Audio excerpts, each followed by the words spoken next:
Face to face, I found my pain beneath the lies and broken dreams. Lost the love I had in me. It tore me apart, fade away.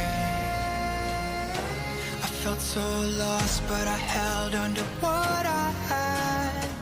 For what it's worth, if you're feeling low, just know that you can. Yes, you can. There's life in love that you hold. Rise above and let it glow. Just know that it's never too late to make a change. Crash and burn, I found myself beneath the emptiness. Wanting more, I let it go. Holding on to love. Breaking through, I feel alive. For once in my life, I'ma live by the want to be all I can. Let the rest just crash and burn. Crash and burn. Oh, oh, oh, oh, let it crash and burn. This one for the person who feels alone. This one for the hero who has no home. This one for the one who live for hope. Changing better days. Pick your head up, keep on fighting, living, loving. Make your mind up. If you want it, take it, fly away, soaring high above the clouds. Hear the voices calling out. Oh, you want love.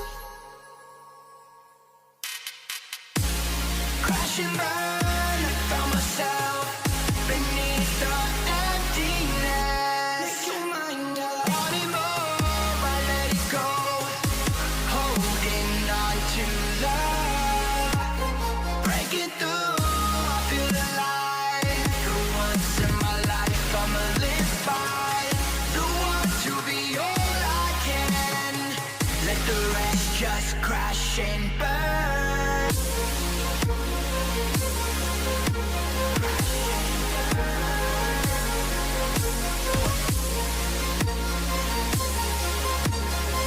Let the rest just crash and burn.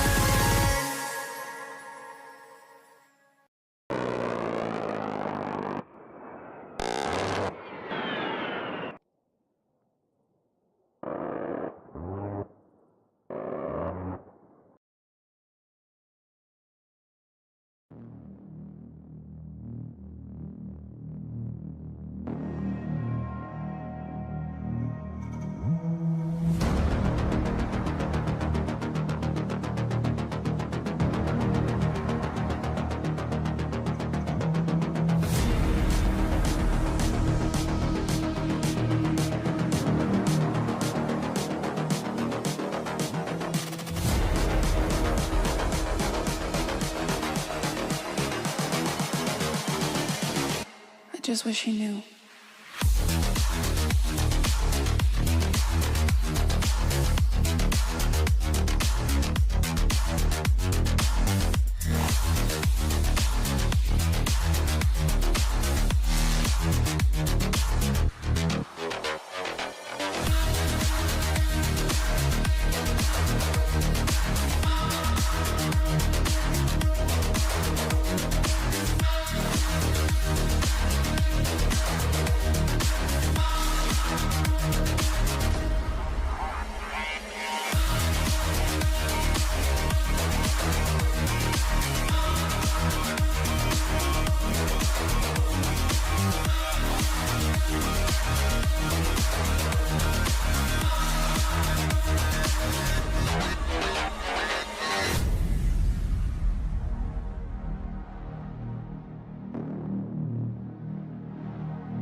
just wish he knew.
Well then, that was eventful. Shit. I like my intro videos. I think they're cool. I think I did a fantastic job for a noob. Ah, shit. Wouldn't you know it? Welcome in. How you doing? It's a fucking chill stream. We're just gonna be hanging out, talking about some aviation nonsense. 'Cause I feel like sometimes I have good ideas. And whether or not they're good ideas is, remain to be determined. We'll see. We'll see. But there are some things and some stuff I kind of want to take a look at. So give me just a second.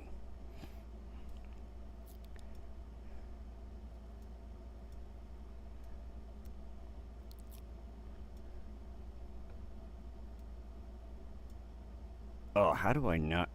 Wow. What a real noob. Actual noob. Oh well, it is what it is. Alright. We got that one. And that one. Perfect. Perfect, perfect, perfect.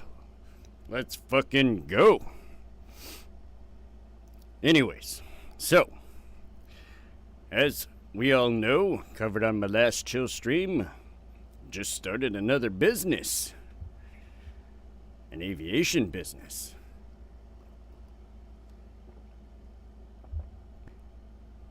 So, we're going to end up talking a lot about aviation on this channel. Especially because you guys are going to go along with me. Along for the ride.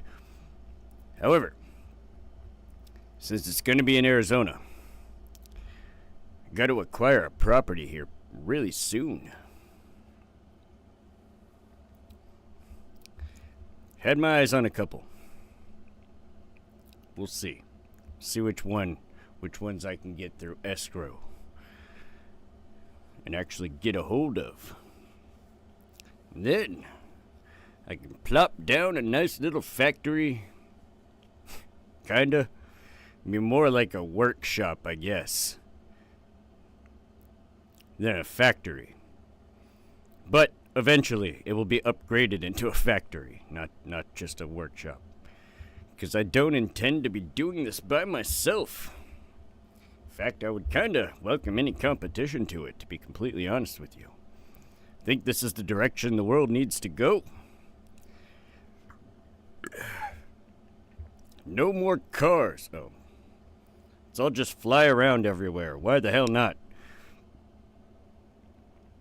But we're going to talk about a couple of different types of aircraft today. Like, for instance, the most aerodynamic and lowest drag. Like, lowest drag, highest lift concept is the flying wing design. That Jack Northrop. We talked about him on the first chill stream. Yeah, he designed that shit. And the government kind of said fuck off with it. For really no reason. Just kind of said fuck off with it. And then, now we have the B-2 Spirit, which is a fucking flying wing. I think I have a picture. Yeah, I do. This fucking thing right here. Hold on. This thing. Go to the old desktop reviews. This thing right here. This is the B-2 Spirit. A flying wing is a tailless fixed-wing aircraft that holds no definite fuselage. I would argue this one kinda has a defined fuselage, but, I mean, in relative scope to the entire body, not really. With its crew, payload, fuel, and equipment housed inside the main wing structure. A flying wing may have various small protuberances such as pods, blisters, booms, or vertical stabilizers. Similar aircraft designs that are not technically flying wings are sometimes casually referred to as such. These types include blended wing body aircraft and a lifting body aircraft, which have a fuselage and no definite wings. The lifting body aircraft. There's a couple of those. They're fucking weird. They're weird looking. Look like little pancakes. It's fucking weird. A pure flying wing is theoretically the lowest drag design configuration for a fixed-wing aircraft. However, because it lacks conventional stabilizing surfaces and the associated control surfaces in its purest form, the flying wing suffers from being unstable and difficult to control. The basic flying wing configuration became an object of significant study during the 1920s, often in conjunction with other tailless designs. In the Second World War, both Nazi Germany and the Allies made advances in developing flying wings. Military interest in the flying wing waned during the 1950s with the development of supersonic aircraft, but was renewed in the 1980s due to their potential for stealth technology. This approach eventually led the Northrop Grumman B-2 Spirit stealth bomber. What you see right there. There has been cultural interest in using it in the large transport roles for cargo or passengers. Yeah, but that would have to be one big-ass plane, like one big-ass wing, right? And then you're going to start running into, like, because of the thickness of it, it's going to have, you know what I mean, like structural issue, or it's going to increase the drag, and then, like, you'll get to a point where you're going to increase the drag so much that you might as well just do away with the design altogether because fucking everything you were going for has now been depleted by, you know, increasing the thickness of the wing, which is what you would have to do if you were to make it transport. Right? Boeing, McDonnell Douglas, and Armstrong Whitworth have undertaken design studying on flying wing airliners. However, no such airliners have yet been built. Yeah, because it's a fucking terrible airliner design. I'm sorry, it just is. For airliners, it's terrible. For, like, personal people, hell yeah. You'd be flying around in that shit all the time. But for fucking, like, Southwest, no. Shit. Could you imagine a Spirit Airlines pilot trying to land a fucking flying wing? No way. There's just no way. The flying wing concept is mostly suited to subsonic, not supersonic flying. Design. The wing is an aeroplane that has no definite fuselage or tailplane, with its crew, payload, fuel, and equipment housed inside the main wing structure. A flying wing may have various small protuberances such as pods, blisters, booms, or vertical stabilizers. Went over that. A clean flying wing sometimes presented as theoretically the most aerodynamically efficient design configuration for a fixed-wing aircraft. It also would offer high structural efficiency for given wing depth, leading to light weight and high fuel efficiency. But because it lacks conventional stabilizing the surfaces and associated control surfaces, in its purest form, the flying wing suffers from inherent disadvantages of being unstable and difficult to control. These compromises are difficult to reconcile, and efforts to do so can reduce or even negate the expected advantages of the flying wing design, such as reductions in weight and drag. Moreover, solutions may produce a final design that is still too unsafe for certain uses, such as commercial aviation. Another point that I didn't make earlier, but I mean, hey, just kind of, you know, goes to show why I said it's fucking terrible for commercial. Further difficulties arise from the problem of fitting the pilot, engines, flight equipment, and payload all within the depth of the wing section. Other known problems with the flying wing design relate to pitch and yaw. Pitch issues are discussed in the article on tailless aircraft. The problems of yaw are discussed below.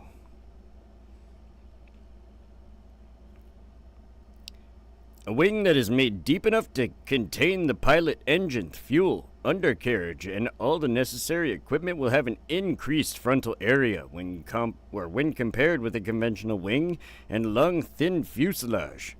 This can actually result in higher drag and thus lower the efficiency than a conventional design, like I said earlier.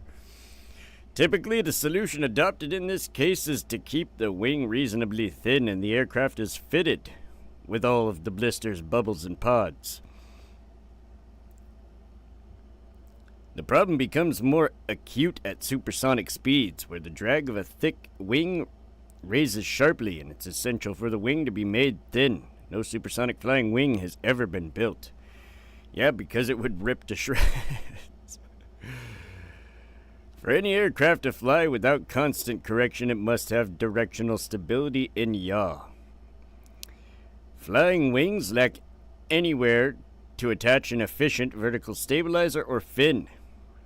Any fin must attach directly onto the rear part of the wing, giving a small moment arm for aerodynamic center, or from the aerodynamic center, which in turn means that the fin is inefficient, and to be effective, the fin area must be large. Such a large fin has weight and drag penalties, and can negate the advantages of the flying wing. The problem can be minimized by increasing the wing's sweepback and placing twin fins outboard near the tips, as for example in a low aspect ratio delta wing. But given the corresponding reduction in efficiency, many flying wings have gentler sweepback and consequently have at best marginal stability. The aspect ratio of a swept wing, as seen in the direction of the airflow, depends on the yaw angle relative to the airflow. Yaw increases the aspect ratio of the leading wing and reduces that of the trailing one. With sufficient sweepback, differential induced drag resulting from the tip vortices and the crossflow is sufficient to naturally realign the aircraft. A complementary approach uses twist or washout, reducing the angle of attack towards the wingtips rather than a swept wing platform. The Dune D5 incorporated this principle, and its designer J.W. Dune published it in 1913. It's interesting. The washout reduces lift at the tips to create the bell-shaped distribution curve across the span, described by Ludwig Prandtl, I don't know how to say his last name, fuck it. Ludwig P. in 1933. And this can be used to optimize weight and drag for a given amount of lift. Another solution: to angle or crank the wing tip sections downward with sufficient anhedral, increasing the area at the front or at the rear of the aircraft when viewed from the side. So anhedral is like, let me bring it back. Where's my mouse? Hello? Mouse, where are you? Let me bring it back. Okay, here we go. Alright. How do I explain this? Damn it, I wish I had like a piece of paper or something I could fold into a paper plane. Okay, so anhedral, right? Is the wings are like this. Dihedral is this, anhedral is this. Okay? That's how that works.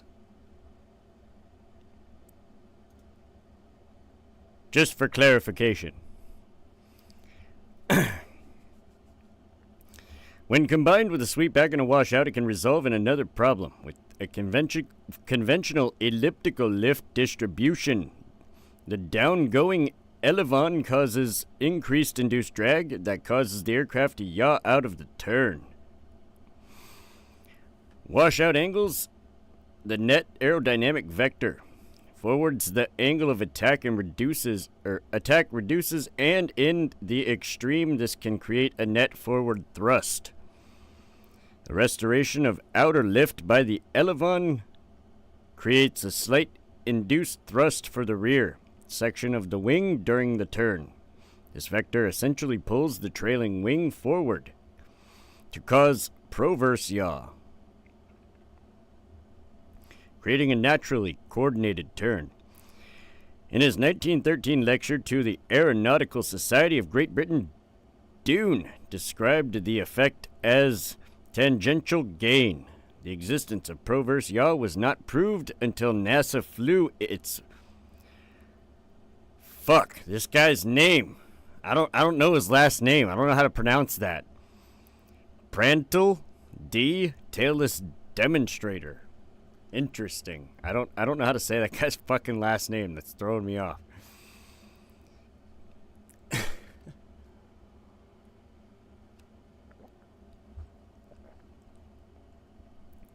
In some flying wing designs, any stabilizing fins and associated control rudders would not be too far forward to have much effect.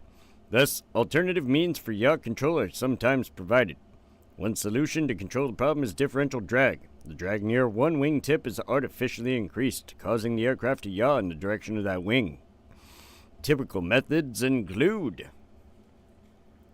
split ailerons. The top surface moves up while the lower surface moves down. Splitting the aileron on one side induces yaw by creating a differential air brake effect. The B-2 Spirit has that. Spoilers. A spoiler surface in the upper wing skin is raised to disrupt the airflow, increasing drag. This effect is generally accompanied by a loss of lift, which must be compensated for either by the pilot or design features that automatically compensate. Spoilerons. An upper surface spoiler that also acts to reduce lift, so causing the aircraft to bank in the direction of the turn. The angle of roll causes the wing lift to act in the direction of the turn, reducing the amount of drag required to turn in the aircraft's longitudinal axis. A consequence of the differential drag method is that if the aircraft maneuvers frequently, then it will frequently create drag. So flying wings are at their best when cruising in still air. In turbulent air or when changing course, the aircraft may be less efficient than a conventional design. Related designs. Some related aircraft are not strictly flying wings, have been described as such. Some types, such as Northrop Flying Wing NX-216H, still have a tail stabilizer mounted on tail booms, although they lack a fuselage. Many hang gliders and microlight aircraft are tailless. Although sometimes referred to as flying wings, these types carry the pilot and engine where fitted below the wing structure rather than inside it, and so are not true flying wings. An aircraft of sharply swept delta platform and a deep center section represents a borderline case between a flying wing and a blended body, and or lifting body configurations.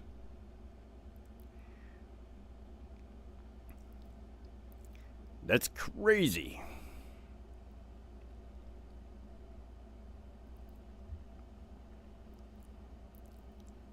Alright, I guess it's not too long of a read. We can do that. A flying wing is an airplane that has no definite fuselage or tailplane. Wait, what the hell? Where the hell did that go? What the fuck is going on here? Wait a minute. Tailless aircraft have been experimented with since the earliest attempts to fly. Britain's J.W. Dune was an early pioneer. His swept wing, biplane, and monoplane designs displayed inherent stability as early as 1910. His work directly influenced several other designers, including G.T.R. Hill, who developed a series of experimental tailless aircraft designs, collectively known as Westland Hill pterodactyls. That's kinda badass. Not gonna lie, the Westland Hill pterodactyls during the 1920s and 1930s. Despite attempts to pursue orders from the aviation ministry, the pterodactyl program was ultimately canceled during the mid-1930s before any order for the Mk6 was issued. Germany's Hugo Junkers patented his own wing-only transport concept in 1910. Seeing it as a natural solution to the problem of building an airliner large enough to carry a reasonable passenger load and enough fuel to cross the Atlantic in a regular service. He believed that the flying wing's potentially large internal volume and low drag made it an obvious design for this role. His deep-chord monoplane was was incorporated in otherwise conventional Junkers J1 Junkers J1 in December 1915, and in 1919 he started work on his giant JG1 design, intended two-seat passengers with a thick wing. But 2 years later, the Allied Aeronautical Commission of Control ordered an incomplete JG1 destroyed for exceeding post-war size limits on German aircraft. Damn it. Ain't that a bitch? Junkers conceived futuristic flying wings for up to 1,000 passengers. The nearest this came to realization was in 1931. Junkers G-38 34-seater Grossflugzeug airliner, which featured a thick chord wing providing space for fuel engines and 2 passenger cabins. However, it still required a short fuselage to house the crew and additional passengers. Exactly. It's a terrible design for passenger transport. The Soviet Boris Ivanovich Cherenovsky began testing tailless flying wing gliders in 1924. After the 1920s, Soviet designers such as Cherenovsky worked independently and in secret under Stalin, with significant breakthroughs in materials and construction methods. Aircraft such as the... Wow! Oh, you're kidding me. I do believe that's BLCH-3, BLCH-14, and BLCH-7, but it looks like it says bitch. Oh, that's actually fucking funny. Men like Chiz have... What the fuck kind of Russian-ass name is that? Chizevsky? And Antonov, thank God, Antonov also came to an easy name for once. Also came into the spotlight of Communist Party by designing aircraft like the tailless Bach 5 and the OKA-33, which were designed as motorized gliders due to their similarity to popular gliders at the time. I'm just going to call it the bitch. The bitch 11, developed by Chernovsky in 1932, competed with the Horton brothers H-1 and Adolf Galland at the 9th glider competitions in 1933, but was not demonstrated in the 1936 Summer Olympics in Berlin. Damn it. In Germany, Alexander Lippisch worked first on tailless types before progressively moving to flying wings, while the Horton brothers developed a series of flying wing gliders in the 1930s. The H-1 glider was flown with partial success in 1933, and the subsequent H-2 flown successfully in both glider and powered variants. In the United States, from the 1930s, Jack Northrop independently worked on his own designs. The Northrop N-1M, a scaled prototype for a long-range bomber, first flew in 1940. In 1941, Northrop was awarded a development contract to build 2 examples of the YB-35 flying wing, a very large 4-engine flying wing with a span of 172 feet. Holy shit. Bintalk couldn't resist. Welcome in, Bintalk. How you doing? Development and construction of this aircraft continued throughout World War II. Other 1930s examples of true flying wings include Frenchman Charles Fauvel's AV-3 glider of 1933 and the American Friel flying wing glider, flown in 1937, featuring a self-stabilizing airfoil on a straight wing. What the hell? How the hell you do that? That's actually really interesting. How the fuck did you do that one? Self-stabilizing airfoil on a straight wing? That doesn't even make sense. Like, fold a piece of paper in half and then make one little crease down the middle and throw it like a paper airplane and see how well that fucking shit stays. What the fuck? Doing good? Good. Just about to go to sleep? Thought you would chill a bit while playing Last Epoch? Hell yeah. That's what's up. That's what's up, man. Well, you can hang out for as long as you'd like. No problems with that. I'm just reading about aviation. Because, you know, new company's up and running. I got to start building planes for people, so why not talk about it, right? Why not talk about it a little bit? Tomorrow will be the next installment of Battle Tactics and War Strategies with a Ninja, where we go over the Roman Civil War, Caesar's War, and then the one after that.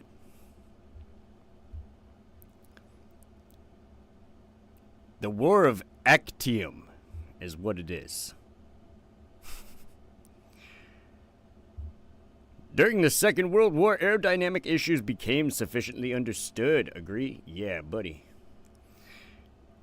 Became sufficiently understood for work on a range of production representative prototypes to commence. In Nazi Germany, the Horton brothers were keen proponents of the flying wing configuration, developing their own designs around it, uniquely for the time using Prandtl's bird-like, bell-shaped lift distribution. One such aircraft they produced was the Horton H-4 glider, which was produced in low numbers between 1941 and 1943. Several other late-war German military designs were based on the flying wing concept or variations of it, as a proposed solution to extend the range of otherwise very short range of aircraft powered by early jet engines. The Horton HO-229 jet fighter prototype first flew in 1944. It combined a flying wing or a Nerflügel design with a pair of Junkers, that almost made me say Junkers Jumbo. Junkers Jumo 004 jet engines in its second, or V2, prototype airframe. As such, it was the world's first pure flying wing powered by twin jet engines, being first reportedly flown in March 1944. V2 was piloted by Erwin Ziller, who was killed when a flameout in one of his engines led to a crash. Plans were made to produce the type as the Gotha Go 229. During the closing stages of the conflict. That's fucking hilarious. Despite intentions to develop the Go 229, an improvised Go P60 for several roles, including as a night fighter. No Gotha-built Go 229s or P60s were ever completed. The unflown, nearly completed surviving V3 or third prototype was captured by American forces and sent back for study. It has ended up in storage at the Smithsonian Institution. The Allies also made several relevant advances in the field using a conventional elliptical lift distribution with vertical tail surfaces. During the December of 1942, Northrop flew the N-9M, a one-third scale development aircraft for a proposed long-range bomber. Several were produced, all but one were scrapped following the bomber's program's termination. In Britain, the Baines Bat Glider was flown during wartime. That actually sounds really badass. It almost sounds like Bane killed Batman and took his fucking shit and made a glider out of it. Bane's Bat Glider was flown during wartime. It was one of the third-scale experimental aircraft intended to test out the configuration potential conversion of tanks into temporary gliders. My guy, you were trying to turn tanks into gliders? Bro, wild. Ah, shit. You have to say military companies and designers have very boring naming sense? Yeah. Yeah, sometimes. Sometimes they have very interesting fucking names, too. The British Armstrong Whitworth AW-52G of 1944 was a glider test bed for proposed large flying wing airliner capable of serving transatlantic routes. The AW-52G was later followed up by the Armstrong Whitworth AW-52, an all-metal jet-powered model capable of high speeds for the era. Great attention was paid to laminar flow.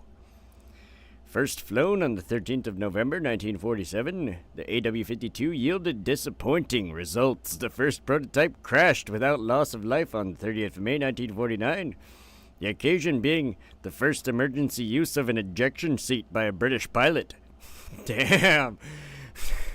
The second AW-52 remained flying with the Royal Aircraft Establishment until 1954. Projects continued to examine the flying wing during the post-war era. The work on the YB-35 long-range bomber begun in 1941 had continued throughout the war, with pre-production machines flying in 1946. This was superseded the next year by the conversion of the type to jet power as the YB-49 of 1947. Initially, the design did not offer a great advantage in range compared to slower piston bomber designs, primarily due to the high fuel consumption of the early turbojets. However, it broke new ground in speed for a large aircraft. Probably diving to the ground. On February 9th, 1949, it was flown from Edwards Air Force Base in California to Andrew Air Force Base near Washington, D.C. For President Harry Truman's air-powered demonstration, the flight was made in 4 hours and 20 minutes, setting a transcontinental speed record. The YB-49 presented some minor lateral stability problems that were being rectified by a new autopilot system when the bomber version was canceled in favor of the much larger but slower B-36. A reconnaissance version continued in development for some time, but the aircraft did not enter production. In the Soviet Union, the Bitch 26 became one of the first attempts to produce a supersonic jet flying wing aircraft in 1948.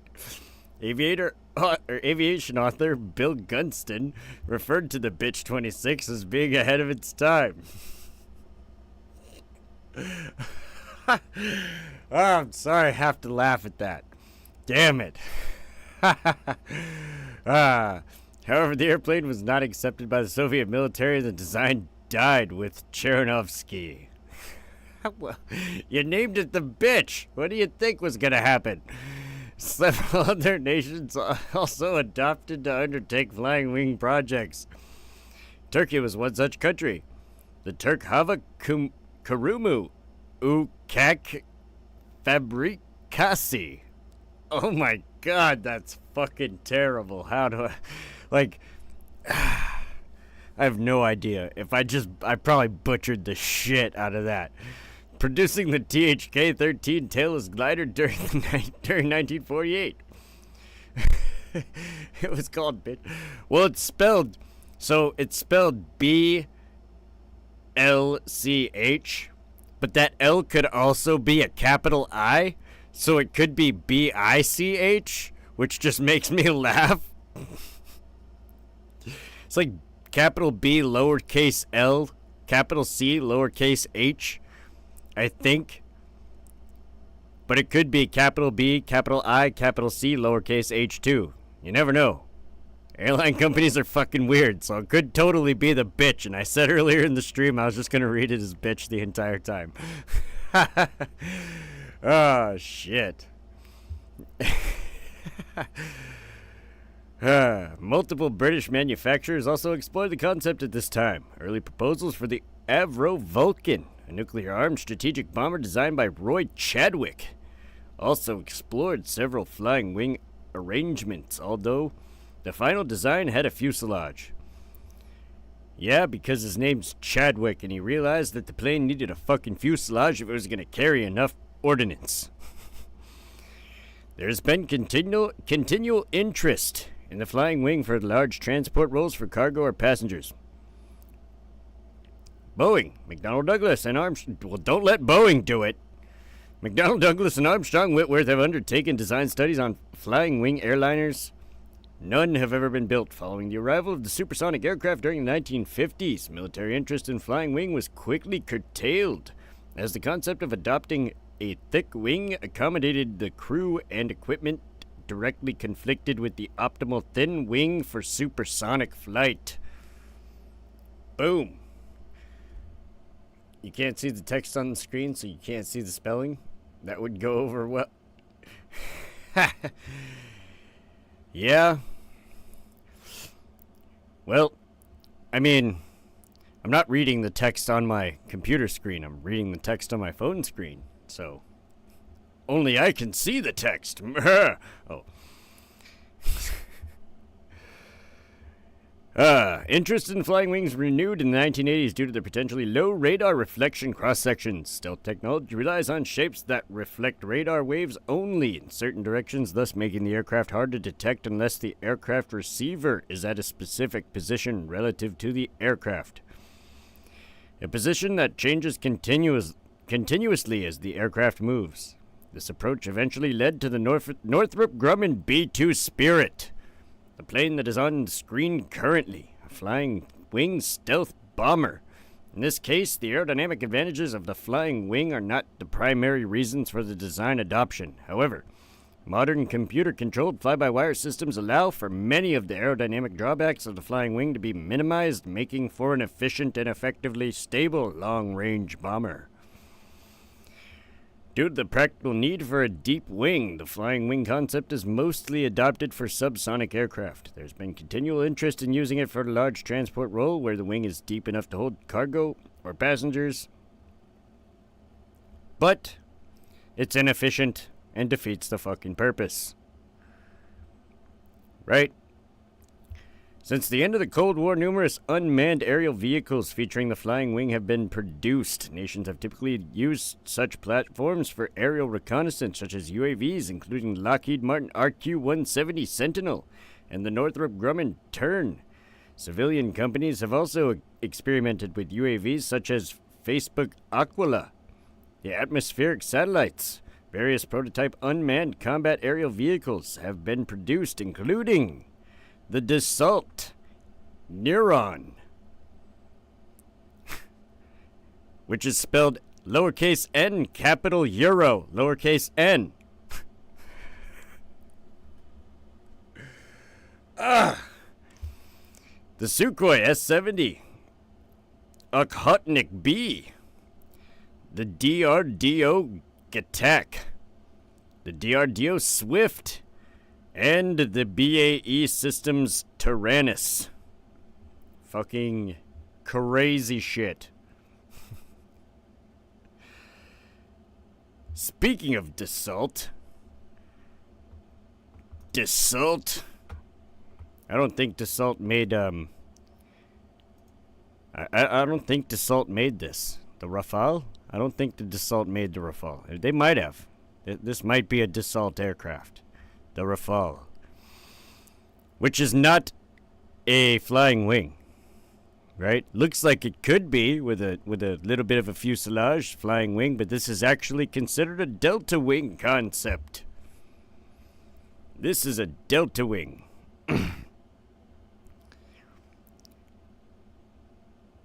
Which can look cool if you do it right, but I don't know. I think Europe does it wrong. A delta wing is a wing shape in the form of a triangle. It is named for its similarity to the shape in Greek uppercase letter delta. Although long studied, it did not find significant applications until the jet age, when it proved suitable for high-speed subsonic and supersonic flight. At the other end of the speed scale, the Regalo flexible wing proved a practical design for the hang glider and the other ultralight aircraft. The delta wing form has a unique aerodynamic characteristics and structural advantages. Many design variations have evolved over the years and without additional stabilizing surface. Let's talk about that for a second. Delta winged aircraft are kind of weird when it comes to like aerodynamics and airflow over the wing, right? So for like hang gliders and ultralight aircraft, they're light enough that it doesn't really matter. As long as you're getting lift, like a better lift to weight ratio, it doesn't really matter what the shape of the aircraft is, as long as the wings are big enough to fucking lift it off the ground, right? So anything above that, like if you were to build like, I don't know, a sport plane, you wouldn't build it in the shape of a delta wing because that would be extremely inefficient. And not like inefficient, it just wouldn't fly right. in comparison to like a straight wing, right? So for like slower speeds and better maneuverability, you gotta go with something like this. Yeah, good old A10. God, I fucking love that thing. I love that thing. It's my favorite fucking plane. Other than the SR-71. But the SR-71 isn't a cannon with wings on it. Isn't a Gatling gun with wings on it. As cool as it looks, I do think the SR-71 is the coolest looking plane of all time.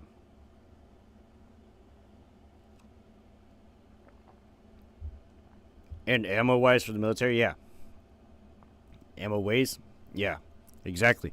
But like, so, for going supersonic speeds, this thing's actually fucking amazing. Like, if you're going to be switching back and forth from subsonic to supersonic, I have no problem with, like, a delta wing configuration. But, for, like, how do I explain this?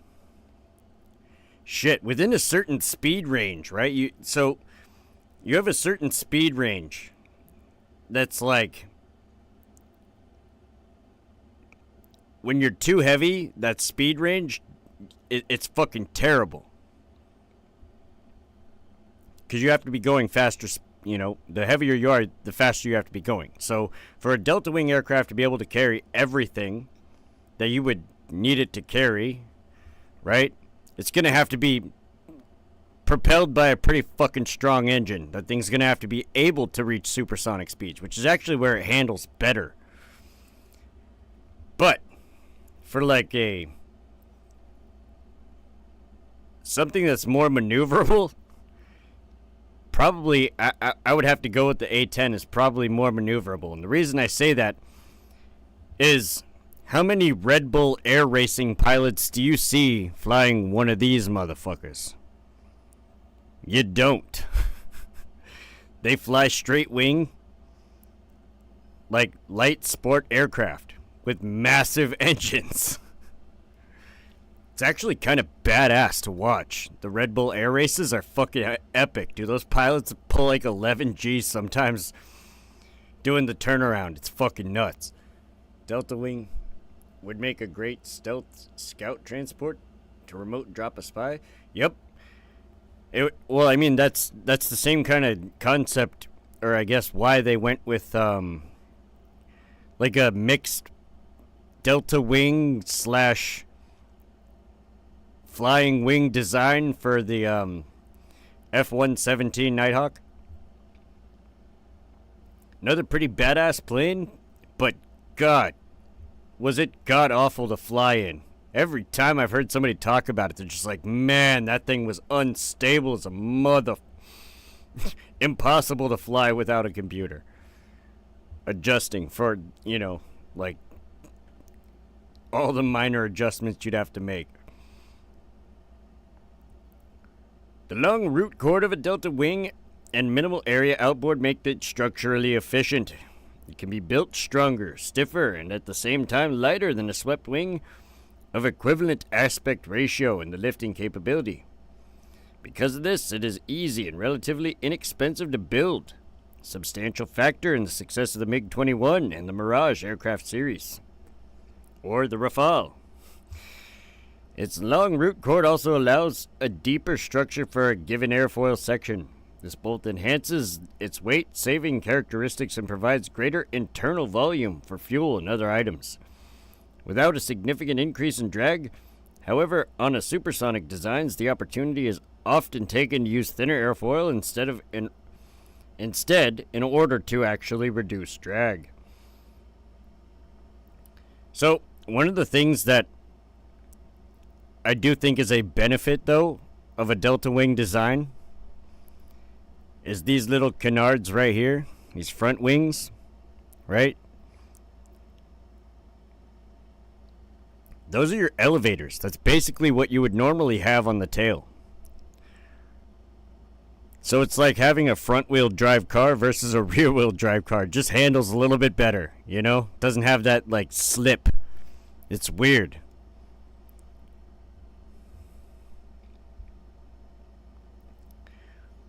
Like any wing at low speeds, a delta wing requires a high angle of attack to maintain lift.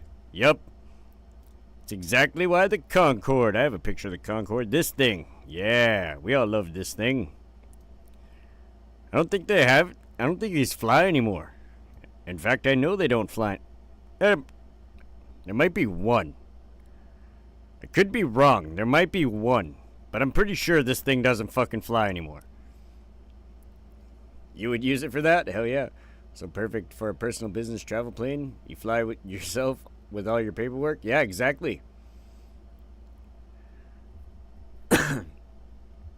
However, I think there's cooler looking planes that you could make. Like, for an ultralight aircraft, because of engine technology and propeller technology where we're at to like nowadays, you could make a propeller ultralight aircraft in virtually whatever fucking design you want. You can make a Mach F-16 if you wanted to. As long as you have enough propulsion to push you through the air that creates enough lift around the aircraft, you're good to go.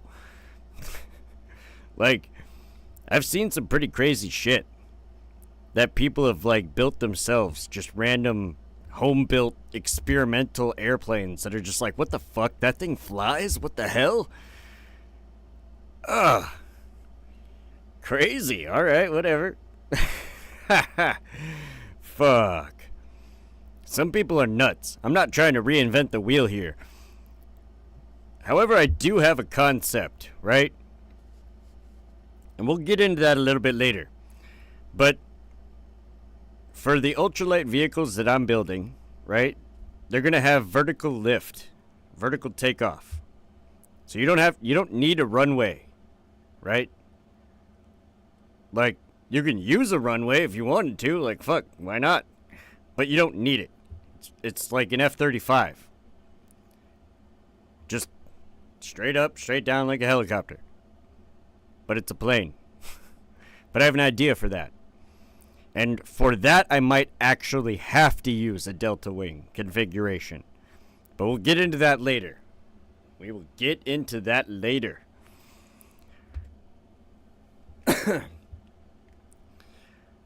I'm going to probably end up covering why, partially, right now.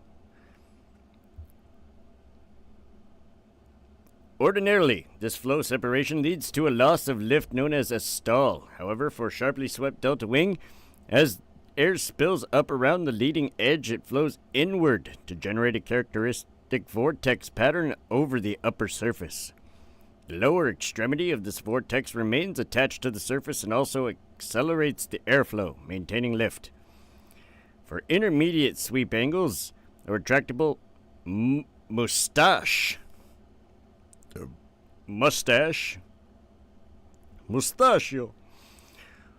or fixed leading edge root extension may be added to encourage and stabilize vortex formation. The OG, or wine glass double curve seen, for example, on the Concorde, incorporates this forward extension into the profile of the wing. In the Concorde, the center of lift approximates to the center of the area covered by the vortex.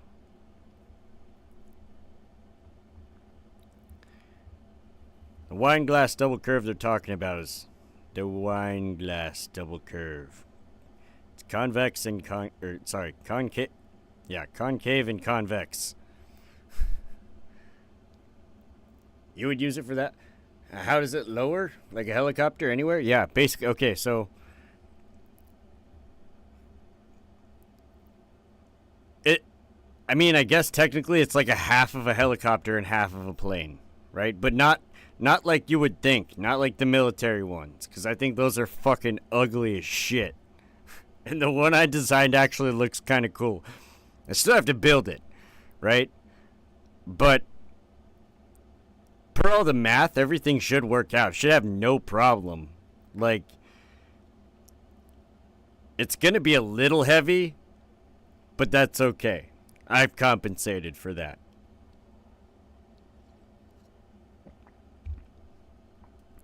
In the subsonic regime, the behavior of a delta wing is generally similar to that of a swept wing. A characteristic sideways element to the airflow develops. In this condition, lift is maximized along the leading edge of the wing where the air is turned most sharply to follow its contours. Especially for a slender delta, the center of lift approximates to halfway back along the leading edge. The sideways effect also leads to an overall reduction in lift, and in some circumstances it can lead to an increase in drag. May be countered through the use of leading edge slots, wing fences, and related devices. With a large enough angle of rearward sweep in the transonic and low supersonic speed range, the wing's leading edge remains behind the shock wave boundary or the shock cone created by the leading edge root. This allows air behind the leading edge to flow out, up and around it, then back inwards, creating a sideways flow pattern similar to subsonic flow. The lift distribution and other aerodynamic characteristics are strongly influenced by sideways flow. So that's kind of why they went with the Concorde, right? For like transport, supersonic transport, and why you never saw a flying wing do the same thing, right? Delta configuration, way better than flying wing configuration for transporting people. And a lot better performance at supersonic speeds. In fact, I think its best performance is at supersonic speeds. Like,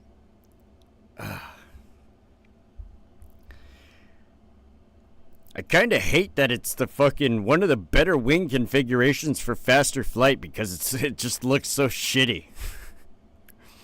Like we could do better. We could make it look cooler. Doesn't have to look like the goddamn space shuttle got its fucking wings stretched out and thinned out.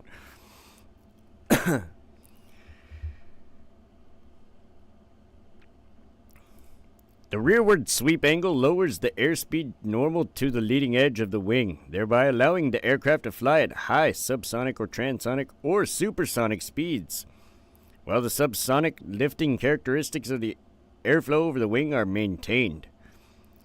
Within this flight regime, drooping the leading edge within the shock cone increases lift but not drag to any significant extent. Such conical leading edge droop was introduced on the production of the Convair F-102A Delta Dagger. At the same time that the prototype design was reworked to include area ruling, it also appeared on Convair's next two Deltas, the F-106 Delta Dart and the B-58 Hustler. At high supersonic speeds, the shock cone from the leading edge root angles further back to lie along the wing surface behind the leading edge. Are they talking about wave riding? It is no longer possible for the sideways flow to occur, and the aerodynamic characteristics change considerably. It is in this flight regime that the wave rider design, as used on the North American XB-70 Valkyrie, becomes practicable. Here, a shock body beneath the wing creates an attached shock wave, and the high pressure associated with the wave provides significant lift without increasing drag. Yeah, it's basically where you're riding your own shock wave. Not going to get into that on this one because I just fucking started this company. There's no way I'm going to be making supersonic fucking shockwave riders, but that would be really sick to do. That'd be really sick to make a fucking plane that rides its own shockwave.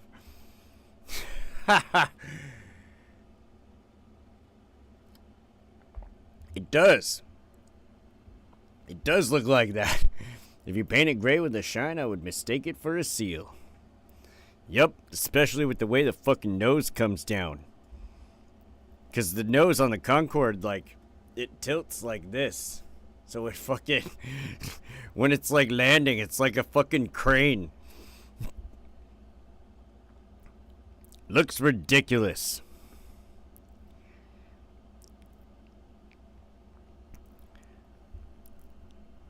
Variants of the Delta wing plan offer improvements to the basic configuration. Crop Delta, tip is cut off. This helps maintain the lift outboard and reduce wingtip flow separation at high angles of attack. Most deltas are cropped to at least some degree. The compound delta, double delta, or cranked arrow. The leading edge is not straight. Typically, the inboard section has increased sweepback, creating a controlled high lift vortex without the need for a foreplane. Examples include the Saab Draken fighter, the experimental General Dynamics F-16XL, and the Hawker Siddeley HS-138 VTOL concept. Yeah, VTOL, vertical takeoff.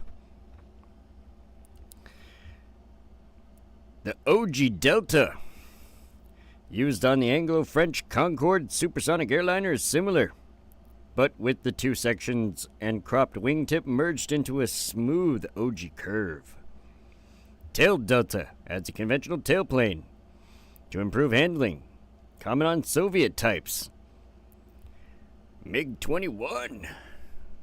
Canard Delta. Many modern fighter aircraft such as the JAS-39 Gripen, the Eurofighter Typhoon, and the Dassault Rafale. Gotta go back to the Rafale now, I guess. Bam! Whoa! Calm down there, Dassault. Use a combination of Canard foreplanes and Delta Wing. Yes, these are the Canard foreplanes I was talking about. These right here. These fucking little BB wings on the front, right under the fucking co-pilot. These little guys right here. Right here. Shockwave riding is very cool. Yes, it is.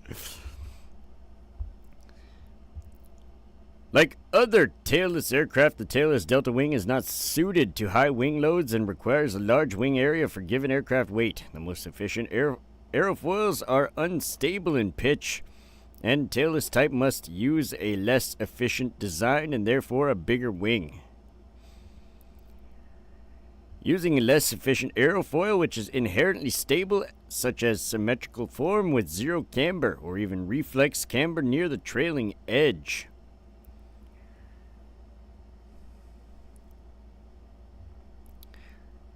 Interesting. Alright, so we're going to get into the reason. Alright, so I made you wait, right? Because I was talking about...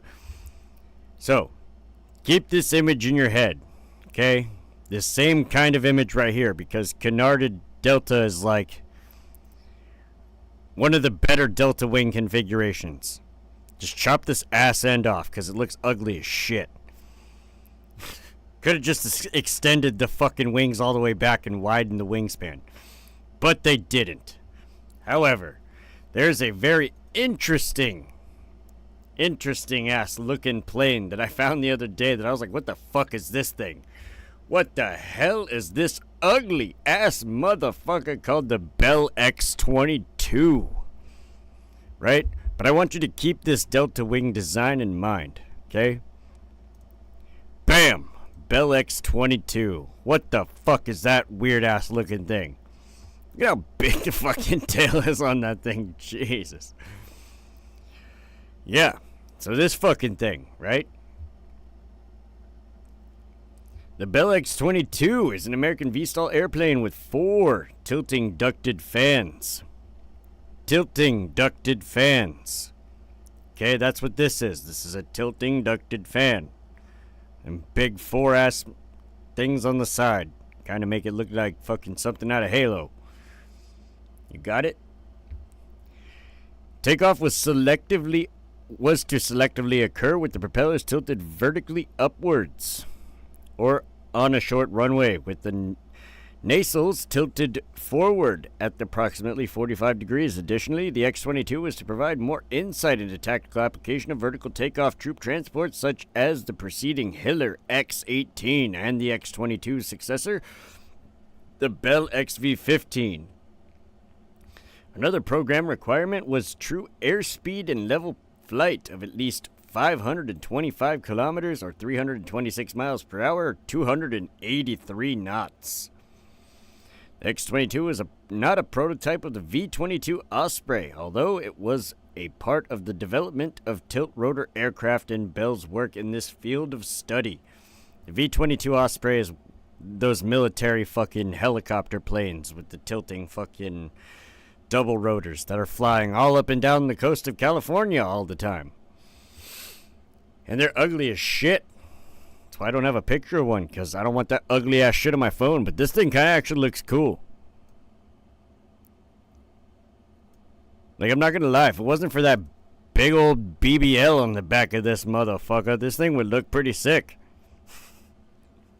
I really don't think that a big ass fucking tail fin like that is necessary. You don't need an empennage like that, motherfucker. That's crazy. Holy shit. Man. But okay, so, right? My concept for an ultralight with a delta wing configuration that is vertical takeoff and vertical landing. Ducted fans. Slap a ducted fan right there. Bam. You could put, if it's a jet, you could put jets on either side, because they actually have small jets now, like actual small ass jets you could fit onto a fucking ultralight aircraft.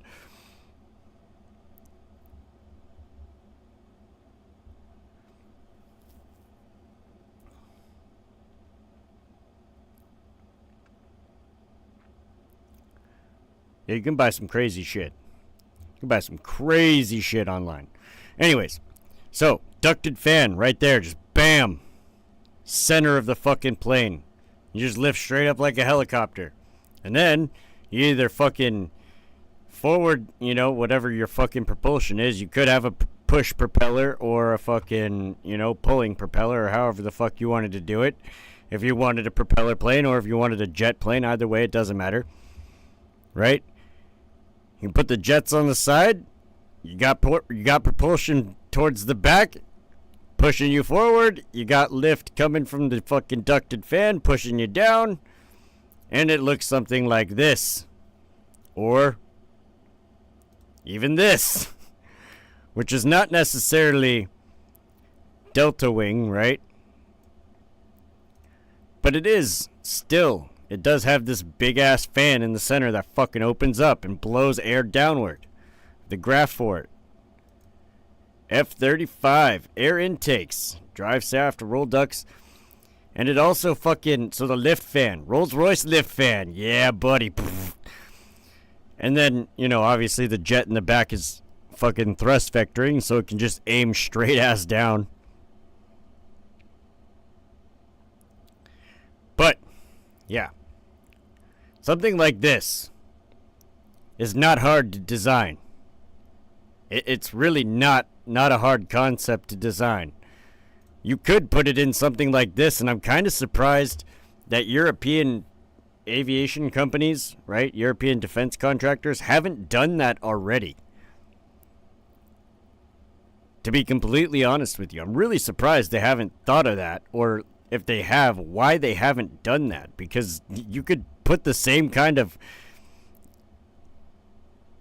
technology in this thing. It would make it a lot smoother to fly at lower speeds. I'm just saying. And plus, I think it'd be kind of cool. You could make this thing just take off vertically and land vertically. Like, no more need for a runway. You can pack more of these bitches on an aircraft carrier. Just need the push or a variation of it, so I can exert pressure towards the ground for takeoff and descending. Yeah, exactly. Exactly. And then if you have it, you know, so if you have a tilting ducted fan, right? Like the F-35 just points straight down. Right? This points straight down, so they have to compensate by putting the engine or the thrust vector in the back so they can aim straight down too, right? So the plane's not fucking all over the place. Actually, you know what? Haha. You just do this. Play some footage. Okay, yeah, you can take off from a runway. Yep. Or you could just do that. Or you just fucking do that. But with the right design, and if you put it in the correct center of gravity, and then you have these, like, lift fans tilting, you can kind of tilt it, and it doesn't have to be very far. It just has to be minor adjustments made. You know what I mean? And you have, like, a lift fan tilter or some kind of stick for the lift fan that allows you to control your aircraft while you're hovering, so you're not, you know, subject to just wherever the fucking wind blows. That would kind of suck. But yeah, I think a tilting, like, ducted fan would be fucking fantastic. It would be fucking fantastic for that kind of thing. I think it'd be amazing. But yeah, I'll let this play through. Fuck it. Why not? Why not? I don't know. I like the F-35 better than the F-22. To be completely honest with you.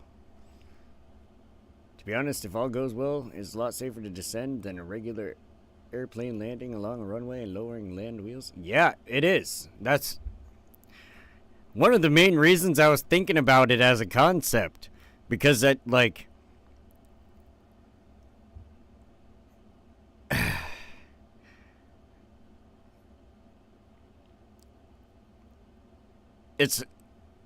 I'm not really, like, super huge on helicopters and how they work, right?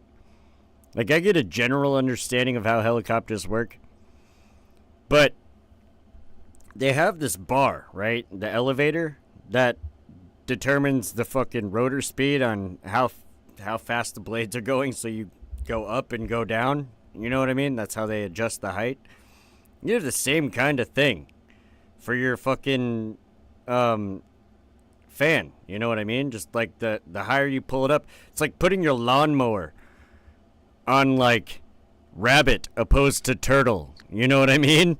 Like, the harder you pull on it, or the further you pull it up, the higher you're gonna go, or the full power it's gonna be, and you're just gonna keep lifting until it can't lift you anymore because of air density, right? Until it becomes too inefficient. But by then you should already be going forward, and the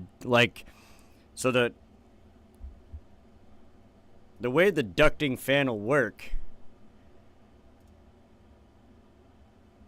right, is once you gain enough speed this way going forward that you have lift, there'll be like a wastegate that closes, like a interlocking door that seals over and underneath the ducting fan, right? So then you fucking don't lose any aerodynamic efficiency while you're going forward, because you don't want to have to use the fan the whole time, right?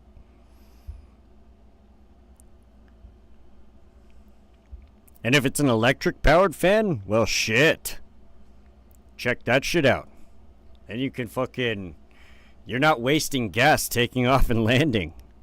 You just kind of shut the fucking, gas engine down and hover for a minute and then land. Slower it is, less force pushing. Yeah, so that's where I'm going with it, right? That's where I'm going with it. Not this. This is fucking, so I just wanted to point this out. So a lot of people, I've actually talked to a lot of people that are wondering why we don't make planes with forward swept wings. Because if you try to make, like, crazy maneuvers with forward swept wings, you're going to rip the plane into pieces. Just literally into pieces. It's not a good design. It's just not a good design. I don't like forward swept wings. I think they're fucking weird looking anyways. It's just not a good design. However, I do like the F-35, which is an American family of single-seat, single-engine, stealth, multi-role combat aircraft designed for air superiority and strike missions. It also has electronic warfare and intelligence, surveillance, and reconnaissance capabilities. Lockheed Martin is the prime F-35 contractor with principal partners Northrop Grumman and BAE Systems. The aircraft has three main variants: the conventional takeoff and landing, the short takeoff and landing, and the carrier-based F-35C, which is the vertical takeoff and landing version. Why you wouldn't just have vertical takeoff and landing in all versions Whatever. Hey, Dano. Welcome in. How you doing? How's your night? The aircraft descends from the Lockheed Martin X-35, which in 2001 beat the Boeing X-32 to win the Joint Strike Fighter program. Well, that's because Boeing sucks. Fuck Boeing. Its development is principally funded by the United States and additional funding from program partner countries from the North Atlantic Treaty Organization. Fuck them too. And close U.S. allies, including the United Kingdom, Australia, Canada, Italy, Norway, Denmark, and the Netherlands, and formerly Turkey. Several other countries have also ordered, or are ordering, the aircraft, which is interesting because nobody gets the F-22. It's because you could wipe out an F-35 with an F-22 and the F-35 wouldn't even know that the F-22 is there. Unfortunate. Unfortunate.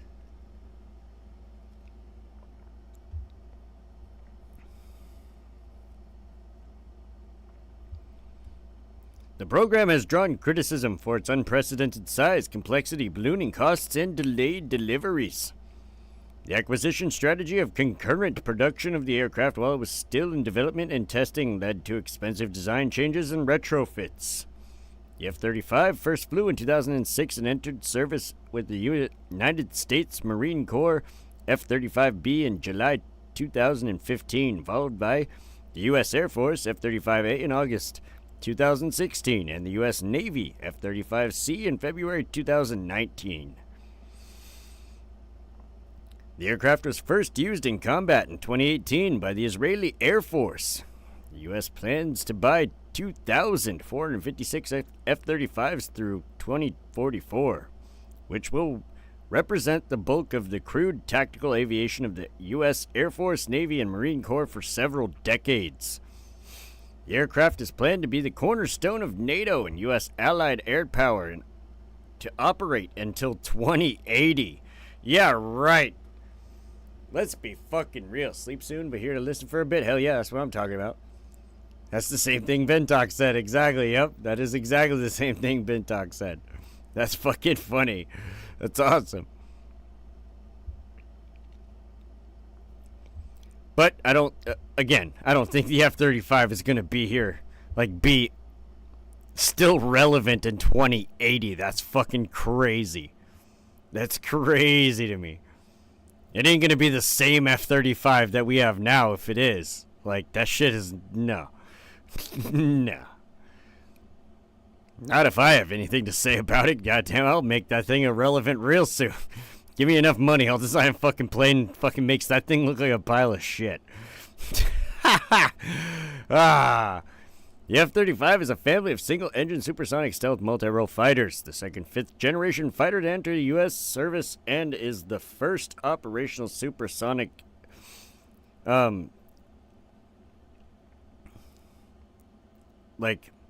partial VTOL aircraft, right? Because you can do a short takeoff. Stealth fighter. The F-35 emphasizes low observables, advanced avionics, and sensor fusion that enable a high level of situational awareness and long-range lethality. The U.S. Air Force considers the aircraft its primary strike fighter for conducting suppression of enemy air defense missions owing to the advanced sensors and mission systems. Even though we still use the F-22. Oh.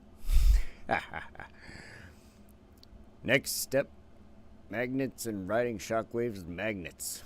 We call it the Damien Spectre. Dude, that would be amazing. If I could get some kind of magnetic technology that rides the magnetic fucking field of the Earth to a point where it gets to it creates its own shockwave and then rides the shockwave. That'd be amazing. That'd be fucking amazing. The next thing you know, 2 hours goes by, right? The F-35 has wing tail configuration with two vertical stabilizers canted for stealth. Flight control surfaces include leading edge flaps, flaperons, rudders, and all moving horizontal tail stabilizers. Leading edge root extensions, or chines, also run forward to the inlets. The relatively short 35-foot wingspan of the F-35A and F-35B is set by requirement to fit inside USN amphibious assault ship parking areas and elevators. Oh my god. The F-35C's larger wing is more fuel efficient. I can imagine. It generates more lift. What the fuck? Jeez.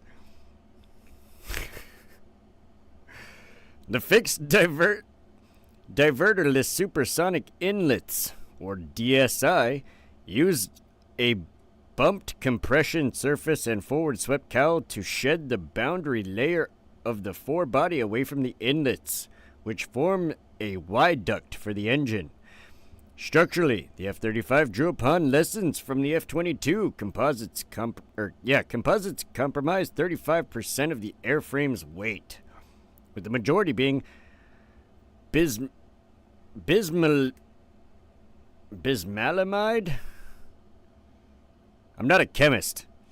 And composite epoxy materials, as well as some carbon nanotube reinforced epoxy and later production lots.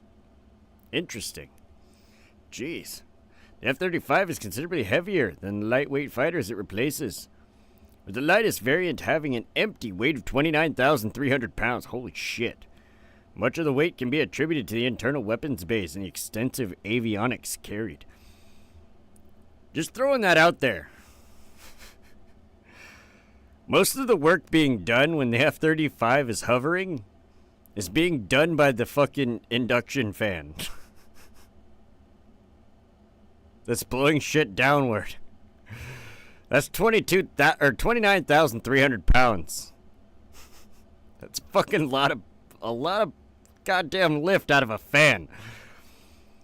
While lacking the kinematic performance of the larger twin-engine F-22, the F-35 is competitive with fourth-generation fighters such as the F-16 and the F-18, especially when they carry weapons, because the F-35's internal weapons bay eliminates drag from external stores.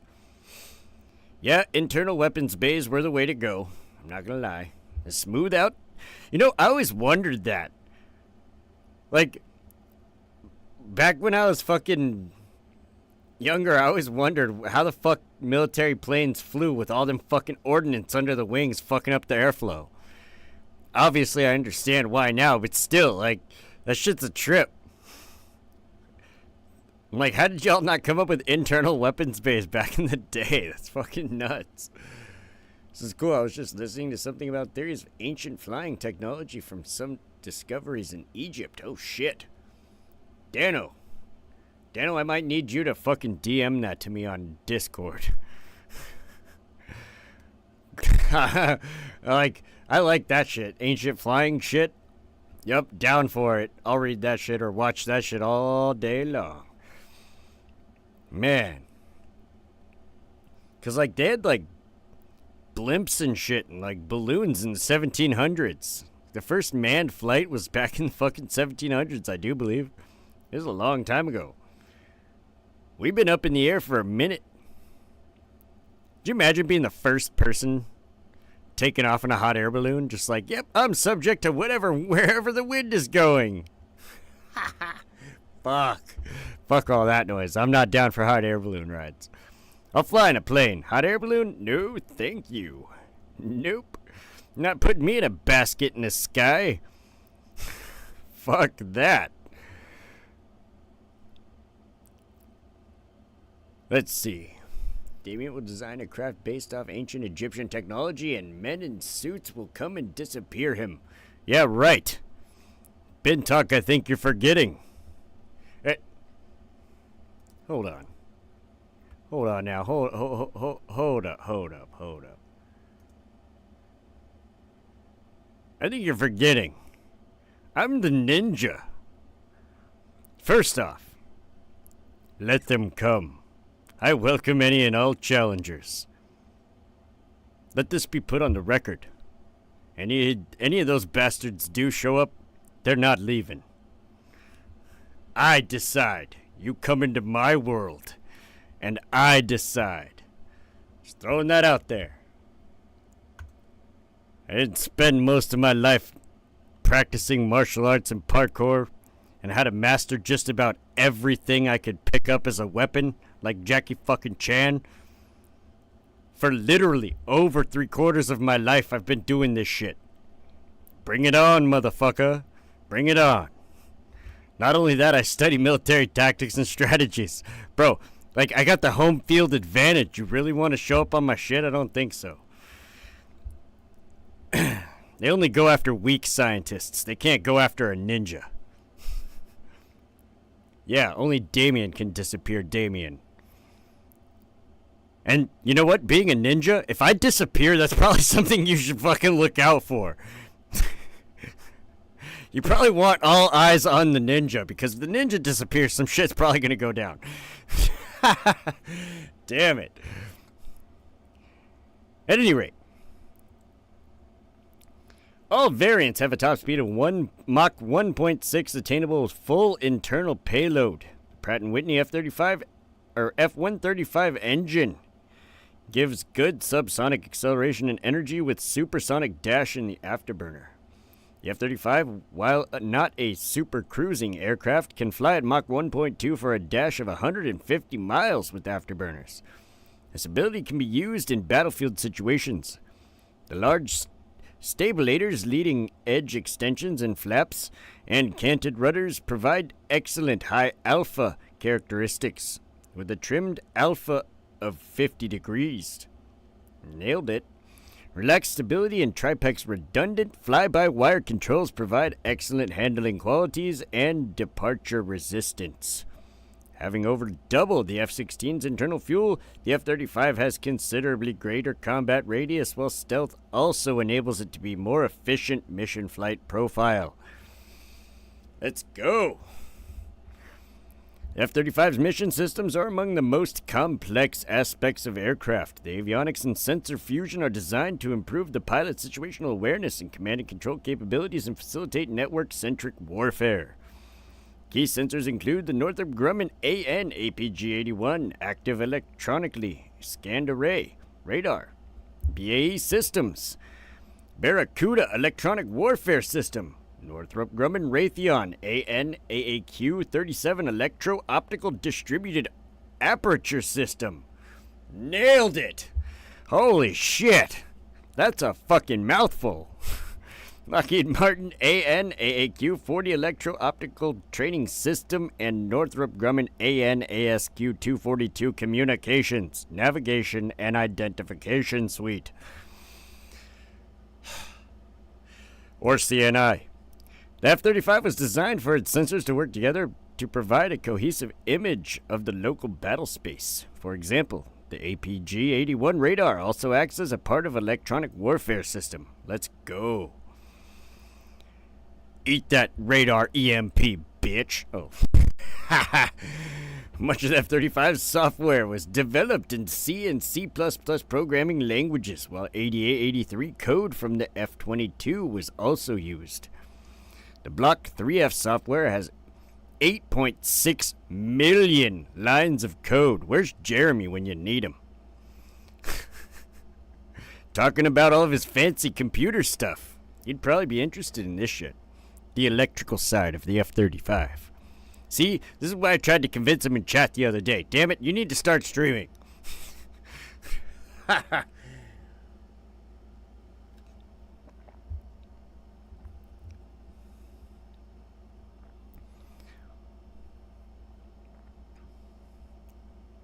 The Green Hills software Integrity DO178B real-time operating system runs on integrated core processors. Data networking includes the IEEE 1394B and fiber channel buses. Avionics use commercial off-the-shelf components when practical to make upgrades cheaper and more flexible. For example, to enable fleet software upgrades for software-defined radio systems. Mission system software, particular for sensor fusion. was one of the program's most difficult parts and responsible for substantial program delays. Gotta convince him to design a 3D printed jet engine to really push his brain? Oh, hell yeah, dude, that'd be sweet. She'd be like, alright, that's it, Jeremy. You gotta 3D print me a ramjet. I need a ramjet, no moving parts. Let's go. The APG-81 radar uses electronic scanning for rapid beam agility and incorporates passive and active air-to-air modes, strike modes, and synthetic aperture radar capability, with multiple target track while scan at ranges in excess of 80 nmi, nautical miles, 150 kilometers. The antenna is tilted backwards for stealth. Complementing the radar is the AAQ-37 DAS, which consists of 6 infrared sensors that provide all-aspect missile launch warning and target tracking. The DAS acts as a situational awareness infrared search and track and gives the pilot spherical infrared and night vision imagery on the helmet visor. Wow, that's fucking badass. Let's go, it's on the HUD, dude. Haha, sick. The ASQ-239 Barracuda Electronic Warfare... That's fucking badass name, too. The ASQ-239 Barracuda Electronic Warfare System has a 10 radio frequency antennas embedded into the edges of the wing and tail for all-aspect radar warning receiver. It also provides a sensor fusion of radio frequency and infrared tracking functions, geolocation threat target, and multispectral image countermeasures for self-defense against missiles. Shit. And there's countries that think they could compete with this plane. Adorable. Right? Dude, that's what I'm saying. I'm like, our shit is so much better than anything anybody else has. It's fucking wild, dude. Wild. The electronic warfare system can detect and jam hostile radars. The AAQ-40 EOTS is mounted behind a faceted low observable window under the nose and performs laser targeting, forward-looking infrared and long-range IRST functions. The ASQ-242 CNI suite uses half a dozen physical links, including the directional multifunction advanced data link for covert CNI functions. Through sensor fusion, information from radio frequency receivers and infrared sensors are combined to form a single tactical picture for the pilot. The all-aspect target direction and identification can be shared via MAD-L to other platforms without compromising low observability, while Link 16 enables communication with older systems. So basically, you could just transmit that fucking information into your wingman's fucking helmet, right? And you're both looking at the same shot. That's fucking nuts. Holy shit. You want to talk about turning pilots into a beehive? Jesus Christ. Wow. Insane. The F-35 was designed to accept upgrades to its processors, sensors, and software over its lifespan. Technology Refresh 3, which includes a new core processor and a new cockpit display, is planned for the Lot 15 aircraft. Lockheed Martin has offered the advanced EOTS for the Block 4 configuration. The improved sensor fits into the same area as the baseline EOTS with minimal changes. In June 2018, Lockheed Martin picked Raytheon for improved DAS. The U.S. Air Force has studied the potential for the F-35 to orchestrate attacks by unmanned combat aerial vehicles via its sensors and communications equipment.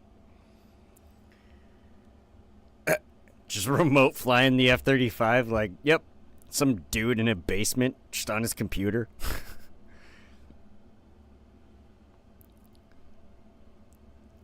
Never before, each plane holds 3D printer converts all enemy aircrafts killed into air.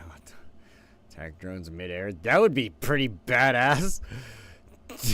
That would be really badass. Shit. As part of the hyper-integrated all-platform system shit, an F-35 could relay its information to ground units and just use rocket artillery? Yeah, exactly.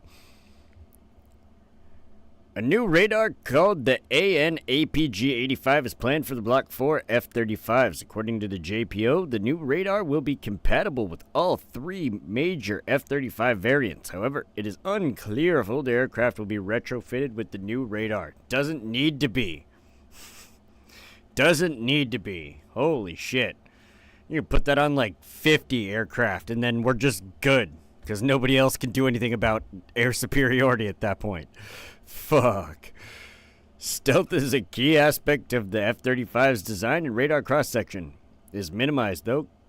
Careful shaping of the airframe and the use of radar-absorbent materials. Visible measures to reduce RCS include alignment of edges and continuous curvature of surfaces, serration of skin panels, and the masking of the engine face and turbine.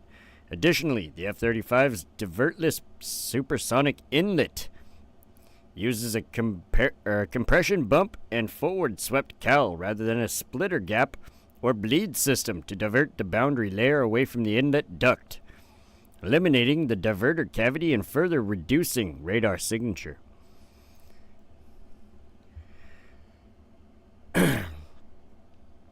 The RCS of the F-35 has been characterized as lower than a metal golf ball at certain frequencies and angles. In some conditions, the F-35 compares favorably to the F-22 in stealth. Maintainability: the F-35 stealth design took lessons from earlier stealth aircraft such as the F-22. The F-35's radar-absorbent fiber matte skin is more durable and requires less maintenance than older top coats. The aircraft also has reduced infrared and visual signatures as well as strict controls of radio frequency emitters to prevent their detection. The F-35 stealth design is primarily focused on high-frequency X-band wavelengths. Low-frequency radars can spot stealthy aircraft due to Rayleigh scattering.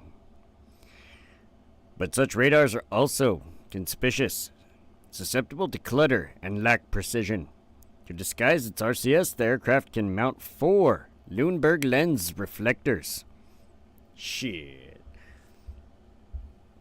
Don't they also put like asbestos and shit in between? I'm pretty sure they put like asbestos in some of the cavities of the F-35 because that's radar absorbent material. So these pilots are flying around in like asbestos cans. Pretty sure. Noise from the F-35 caused concerns in residential areas near potential bases for the aircraft, and residents near 2 such bases, Luke Air Force Base in Arizona, and, of course, it was probably by the damn snowflakes that go down to Arizona fucking during the winter. You complaining bastards drive fucking 35 everywhere you go.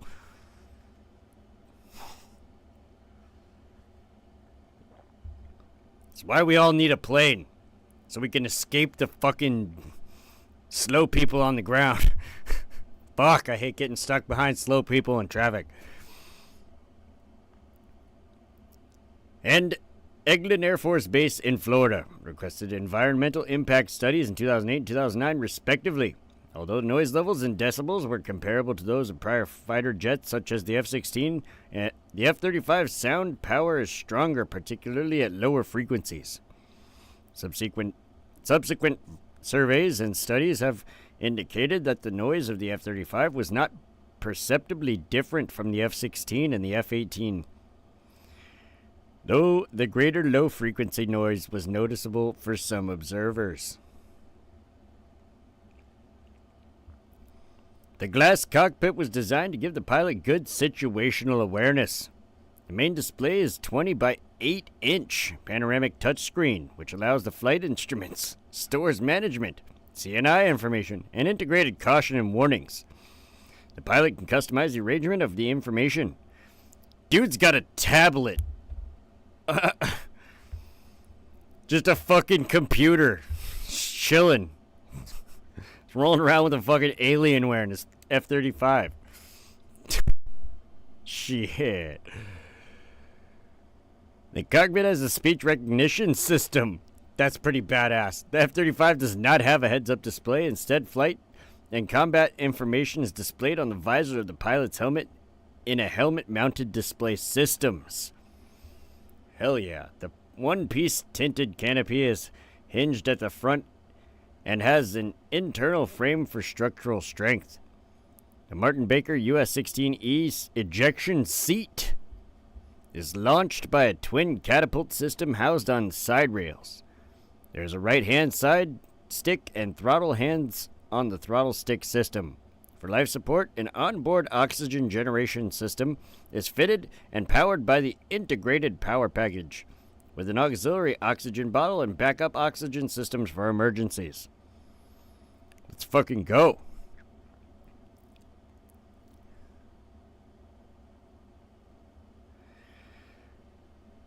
The aircraft is powered by a single Pratt & Whitney F135 low bypass augmented turbofan with rated thrust of 28,000 pounds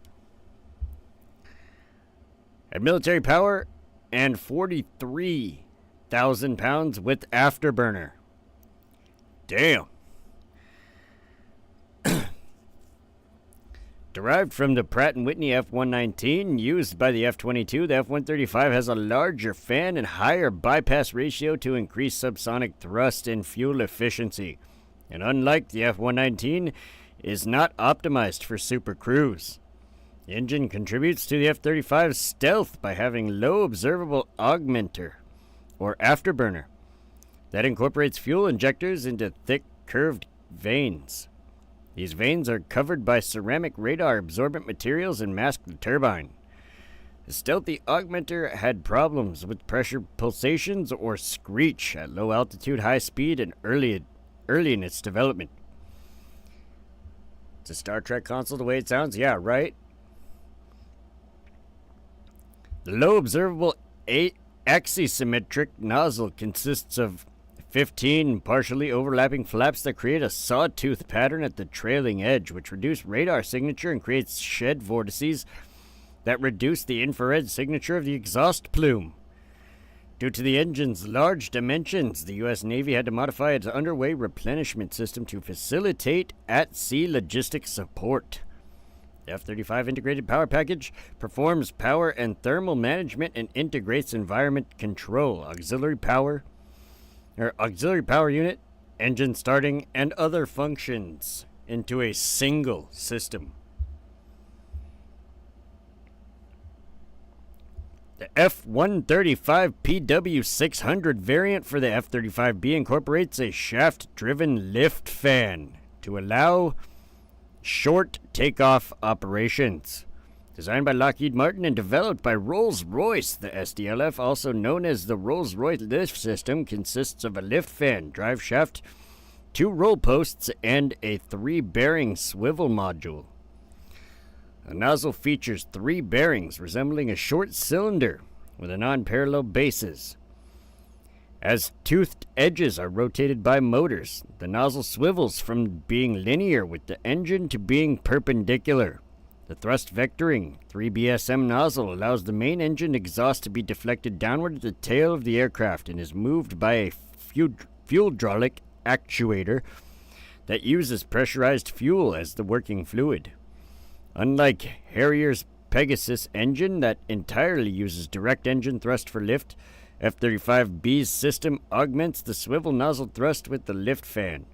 The fan is powered by the low-pressure turbine through the drive shaft when engaged with a clutch and placed near the front of the aircraft to provide torque countering that of the 3BSM nozzle. Roll control during the slow flight is achieved by diverting unheated engine bypass air through wing-mounted thrust nozzles called roll posts. Sick. An alternative engine. General Electric Rolls-Royce F-136 was being developed in the 2000s originally.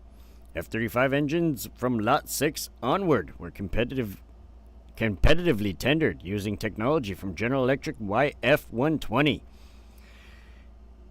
The F-136, yes, General Electric, the same company that makes fridges and washers and dryers and shit.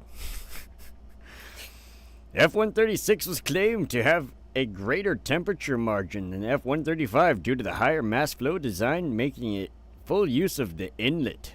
F-136 canceled in December 2011 due to lack of funding. Guess they weren't selling enough of them washers and dryers. Fucking General Electric. The F-35 expected to receive propulsion upgrades over its life cycle to adapt to emerging threats and enable additional capabilities. In 2016, the Adaptive Engine Transition Program was launched to develop and test adaptive cycle engines, with one major potential application being re-engineering of the F-35. In 2018, both General Electric and Pratt & Whitney were awarded with contracts to develop 45,000-pound of thrust class demonstrators, with the designations XA-100 and XA-101 respectively. In addition, potential re-engineering.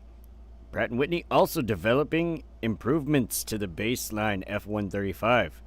The engine core upgrade is an update to the power module, originally called Growth Option 1.0, and then Engine Enhancement Package, that improves the engine thrust and fuel burn by 5% and bleed air cooling capacity by 50% to support Block 4. The F-135 ECU was selected over AETP engines in 2023 to provide additional power and cooling for the F-35. Although General Electric had expected that the more revolutionary XA-100 could could enter service with the F-35A and C by 2027 and could be adapted for the F-35B. The increased cost and risk caused the U.S. Air Force to choose the F-135 ECU instead. Yep. Fucking.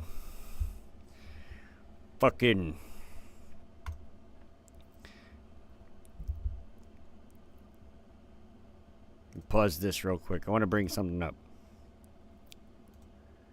Something that we read. Okay, perfect. The picture I wanted to bring up is already here. Look at that. Oh my god.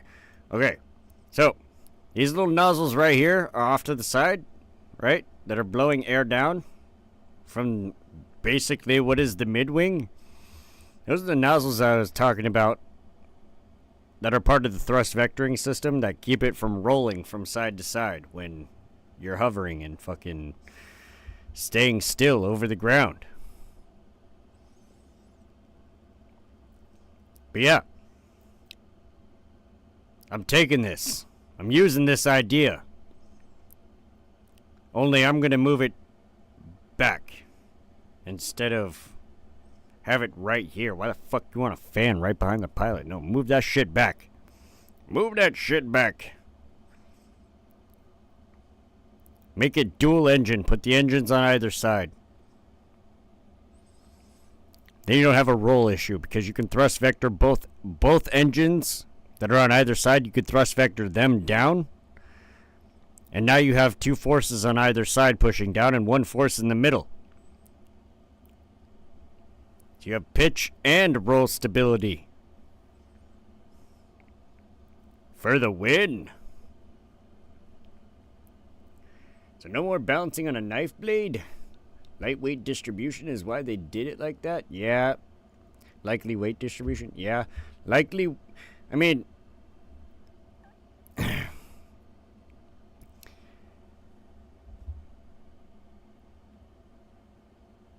yeah, I'll give you that one. Probably is for weight distribution, but in an ultralight aircraft, it's going to be a little bit different, right? Because I'm not making fucking military planes. I'm making planes for the people. So, in an ultralight aircraft, you're going to want all of the weight, and I'll guarantee you that an induction fan or a lift fan, right, is going to be most of the weight in that ultralight aircraft, if not just about all of it. Like, fuck. The fan is basically going to be able to fly itself. Like, that's basically what's got to happen. Which is fine. We have plenty of that shit. You know what I mean? But we have plenty of those kinds of fucking personal aircrafts, but they're fucking expensive. Like, hold on.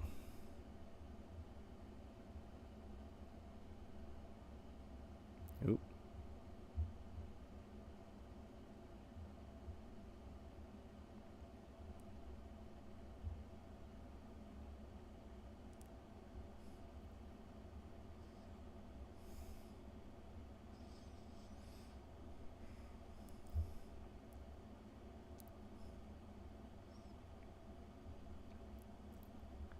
What the hell?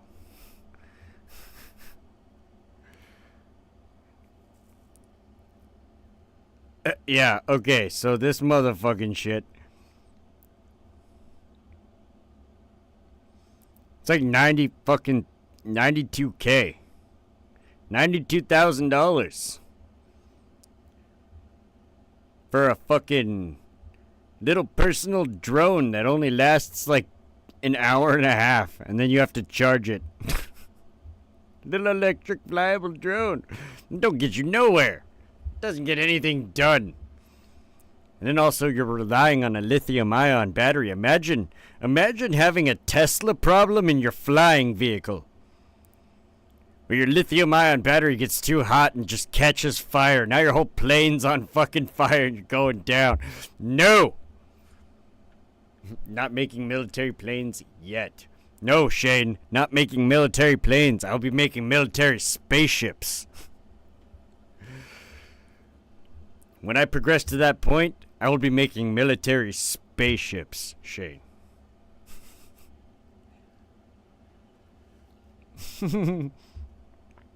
Ben talk. Shit. So, vertical takeoff, VTOL. A vertical takeoff and landing aircraft is one that can take off and land vertically without relying on a runway. Yeah, part of the reason for my idea is so you could just fucking land at a gas station, because you're fucking, like, for a propeller engine, you don't have to get fucking airplane fuel. We have propeller engines out there that run on normal gas. Just go fill up at the fucking gas station. Fuck it. Why not?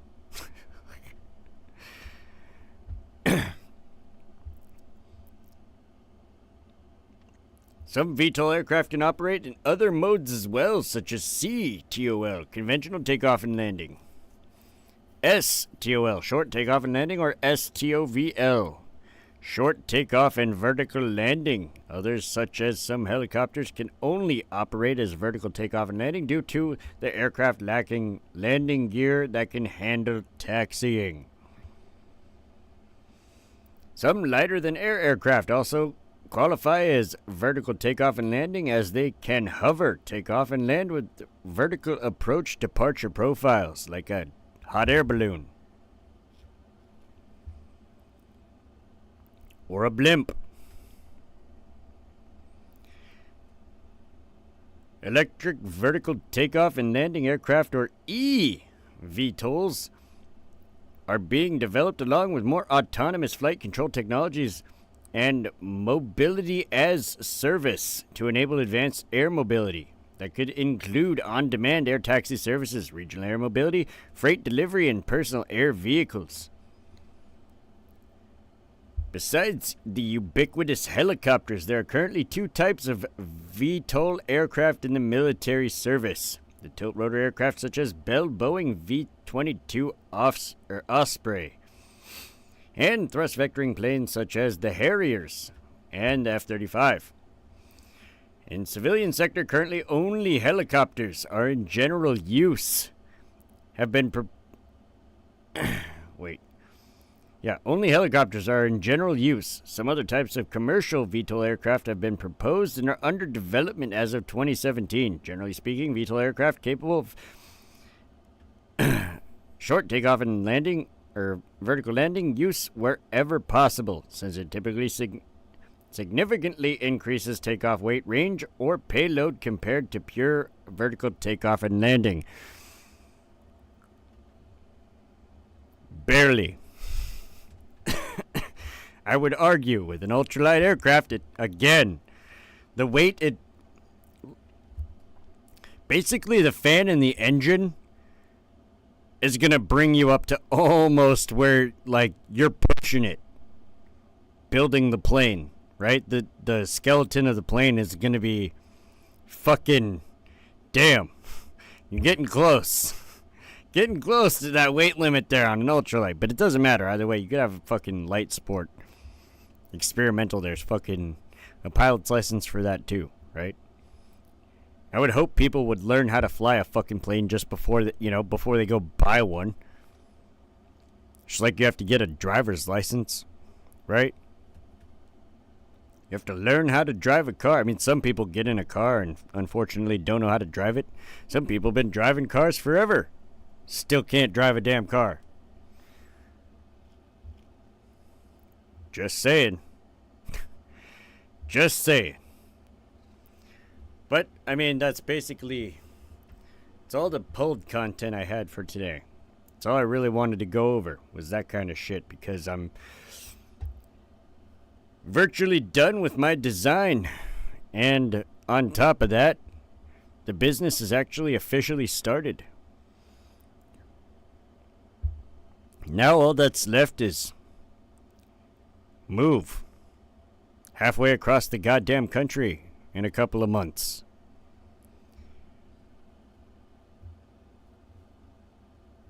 And that's how that's gonna be. Then, I mean, I could technically start building shit now. I don't see why I couldn't. But I also kind of need to get ready to fucking move halfway across the country. So that's gonna be, interesting times for the next couple months. I'm gonna be working my fucking ass off. I'm gonna be tired as shit. But that's what I live for. Let's fucking go. Looking forward to it. Hell yeah. Hell yeah. Maybe that's what I'll do. Right? Because obviously the shit's for the public. So maybe if I can get to a certain number of subscribers, right? Like maybe I'll make that like the subscriber fucking reward. Right? If I can get to a certain number, then I'll just start giving out fucking planes. Do like a raffle or some shit.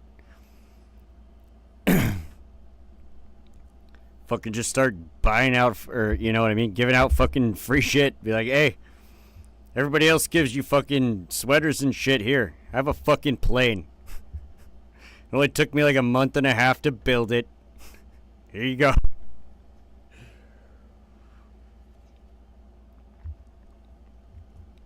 I'm not really kidding. Like, if I could hit some pretty large numbers on YouTube, I'll definitely give out that shit. You know what I mean? I'll give out some free shit. I don't mind. All kinds of free shit. Why the hell not? The fuck am I gonna do with it? Plus, it would be a good way to give back to the community. Right?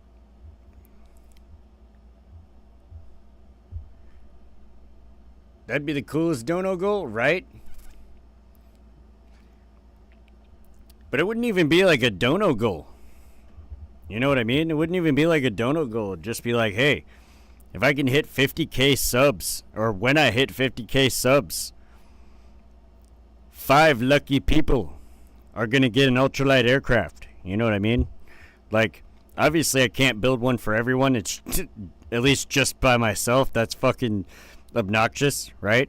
But like 5 lucky subscribers, and obviously I would make it fair, right? I'm not gonna like, oh, you just subscribed today, fucking you have the same amount of chance as the person who's been here since the fucking beginning. It's like, no, obviously I'm gonna put in more votes. Like, I'll know who's regulars in my chat from the beginning, right? I'll know you guys.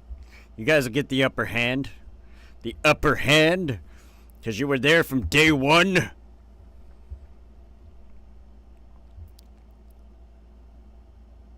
And loyalty, I feel like, should be rewarded.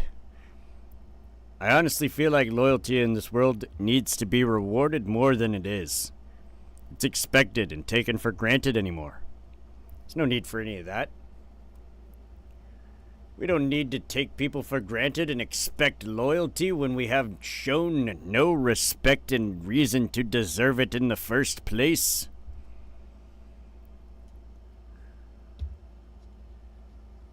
No. But those of us that are loyal, I feel like loyal people, truly loyal people, should be rewarded for their loyalty.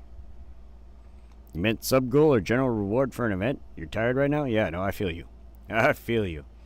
I mean, technically it is a dono goal. I mean, right? May not be that people are donating anything more than likes or subs, but it's still a dono goal of some kind. You weren't technically wrong. Oh, man. You're not the only one that's tired. Holy shit, it's 2:49 in the morning. Jesus Christ. This went a little bit longer than I thought it was going to. Yeah, 2 hours. I thought this was going to be like, fuck, an hour, maybe 50 minutes worth of a stream. Well, if people lied less and were more loyal, people would have a cyclical loop in which they would be happier and have easier lives. Yeah, but I feel like people are addicted to fucking bullshit. Like, emotional addictions are fucking a thing, man. People get addicted to being, like, bitchy and angry. When they don't have some kind of drama, they have to go, like, seek it out or create it. It's fucking wild to me.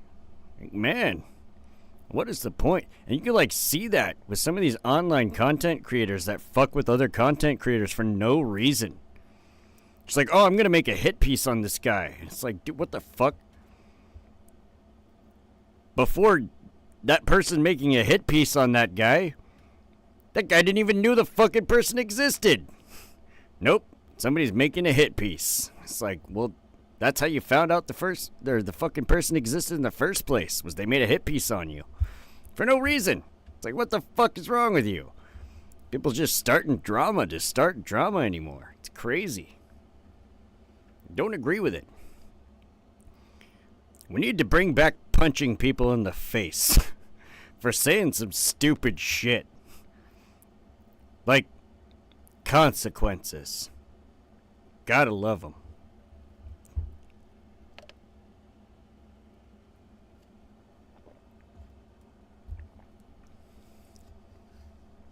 Yeah, it is. It's like the brain chemistry is altered and hard set behaviors erected in the physical brain for the behavior that became a habit. Yup. In addition to the habits of lying, etc. Well, not only that, but think about it. Emotions are chemicals. You can get addicted to cortisol. You can get addicted to fucking being depressed and being angry and being sad. That you could actually get physically addicted to that shit.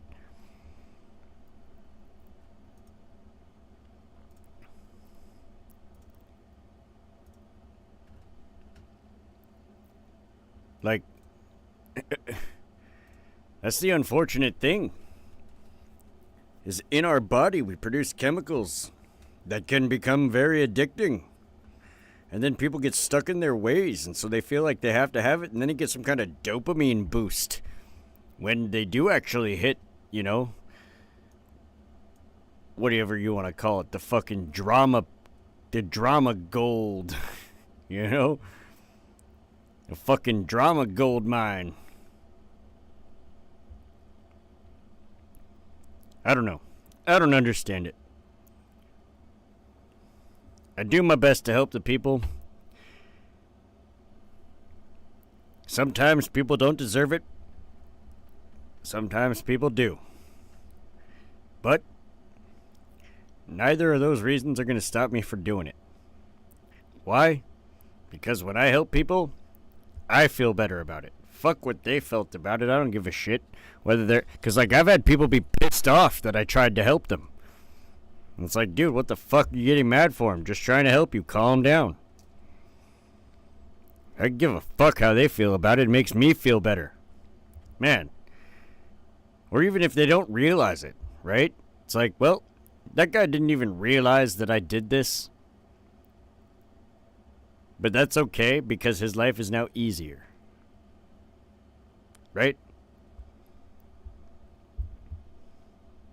Just little things. It's the little things in life that matter, that count the most. Really is. Don't sweat the big shit. Embrace the little shit. Because it's the little things in life that matter. Man. 2 hours and 10 minutes, huh? Fuck, I'm surprised I even went live tonight. Oh my god, I feel like shit. I just brush hogged my property with my tractor, so like... going over all the dead grass is just fucking pollen cloud. I have allergies like a motherfucker, so like this whole afternoon my chest has been like... ugh. It's been hard to breathe. Like, my throat's all scratchy and shit. I feel like ass. Man.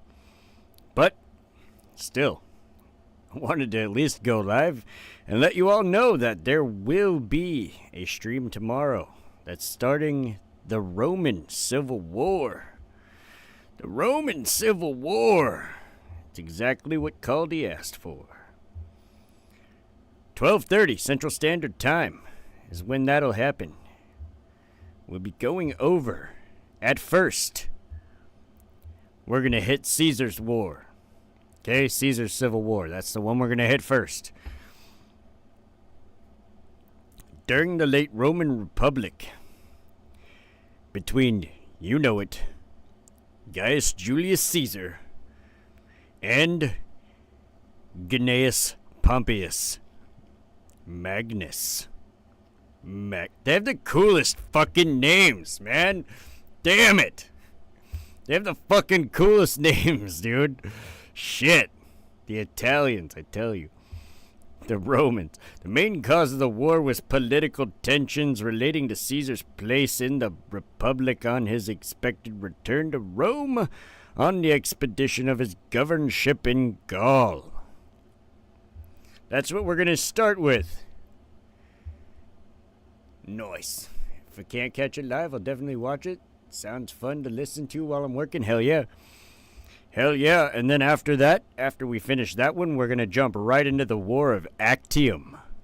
It was the last civil war of the Roman Republic, fought between Mark Antony and Octavian, assisted by Cleopatra, and by extension, Ptolemaic Egypt.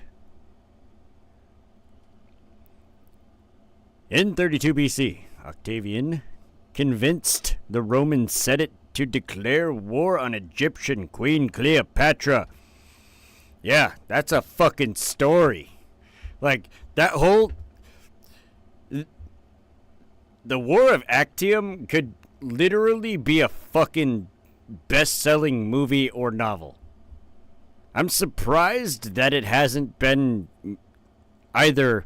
If there is a War of Actium movie out there that's like historically accurate, I'm surprised it hasn't been remade. Because it's a fantastic story. It is very well-rounded. Very interesting. Maximus Dicus Energius. Yes! Gigas Chaddis. Oh. Ha ha ha.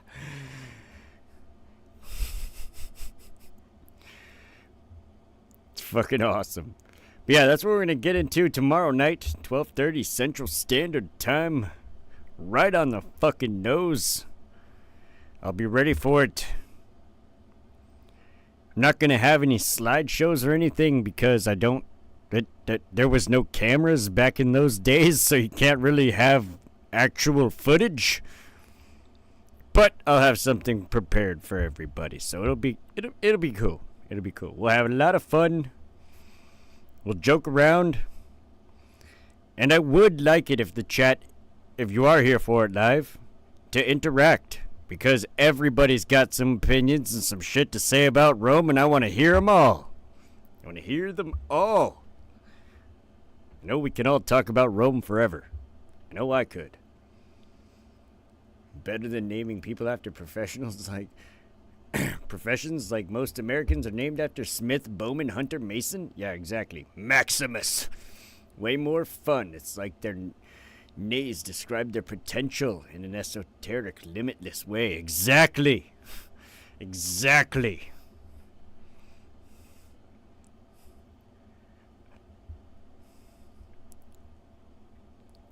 Shit. Well, I think that's gonna be it for me tonight, guys. I think I'm gonna fucking call it a night. But, luckily for you guys, you don't just get hit with the one intro today. You get hit with both because it's a chill stream. So you get the parkour intro and the fucking battle tactics and war strategies intro because they're fucking awesome. Cool. Alright, y'all. Well, I hope you have a wonderful morning, afternoon, evening, or night, wherever you are in the world. Enjoy your time. Because that shit could be limited, you never know. I could step out of this building right now and be fucking struck down by a space rock. I have no idea. So, like me, enjoy your time regardless. Just be grateful that you're alive. I mean, hell, could have been the product of an abortion, and then you wouldn't be here.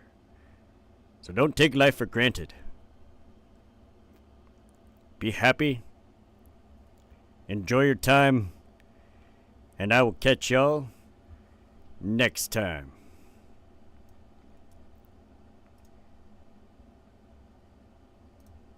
What the fuck is going on with my computer? It's being a fucking... This thing's fucking tripping out, bro. I'm telling you, what the fuck. Ha ha. Holy shit. This is crazy. Alright. You made it to the end. Yeah, I did. Military farts. Alright, I'll catch you guys next time. Have a good one, y'all. Deuces.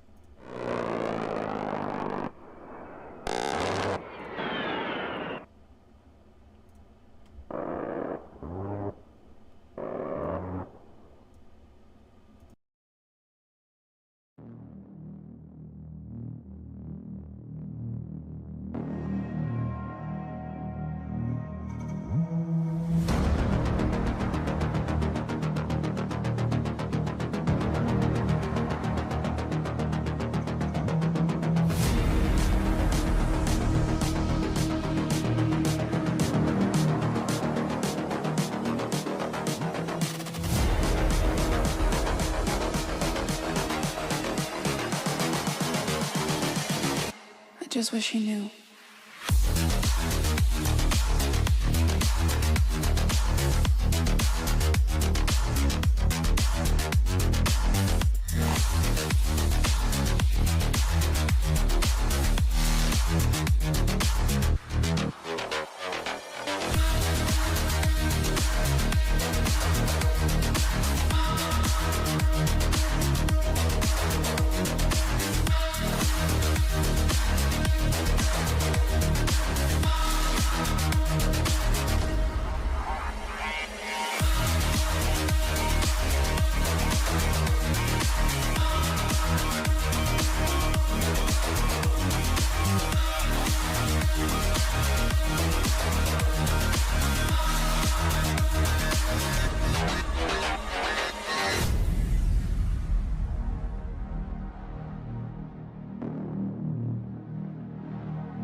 Just wish he knew.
Face to face, I found my pain beneath the lies and broken dreams. Lost the love I had in me. It tore me apart, fade away. I felt so lost, but I held on to what I had. For what it's worth, if you're feeling low, just know that you can. Yes, you can. There's life in love that you hold. Rise above and let it glow. Just know that it's never too late to make a change. Crash and burn, I found myself beneath the emptiness. Wanting more, I let it go. Holding on to love. Breaking through, I feel alive. For once in my life, I'ma live by the want to be all I can. Let the rest just crash and burn. Crash and burn. Oh, oh, oh, oh, let it crash and burn. This one for the person who feels alone. This one for the hero who has no home. This one for the one who live for hope. Changing better days. Pick your head up, keep on fighting, living, loving. Make your mind up.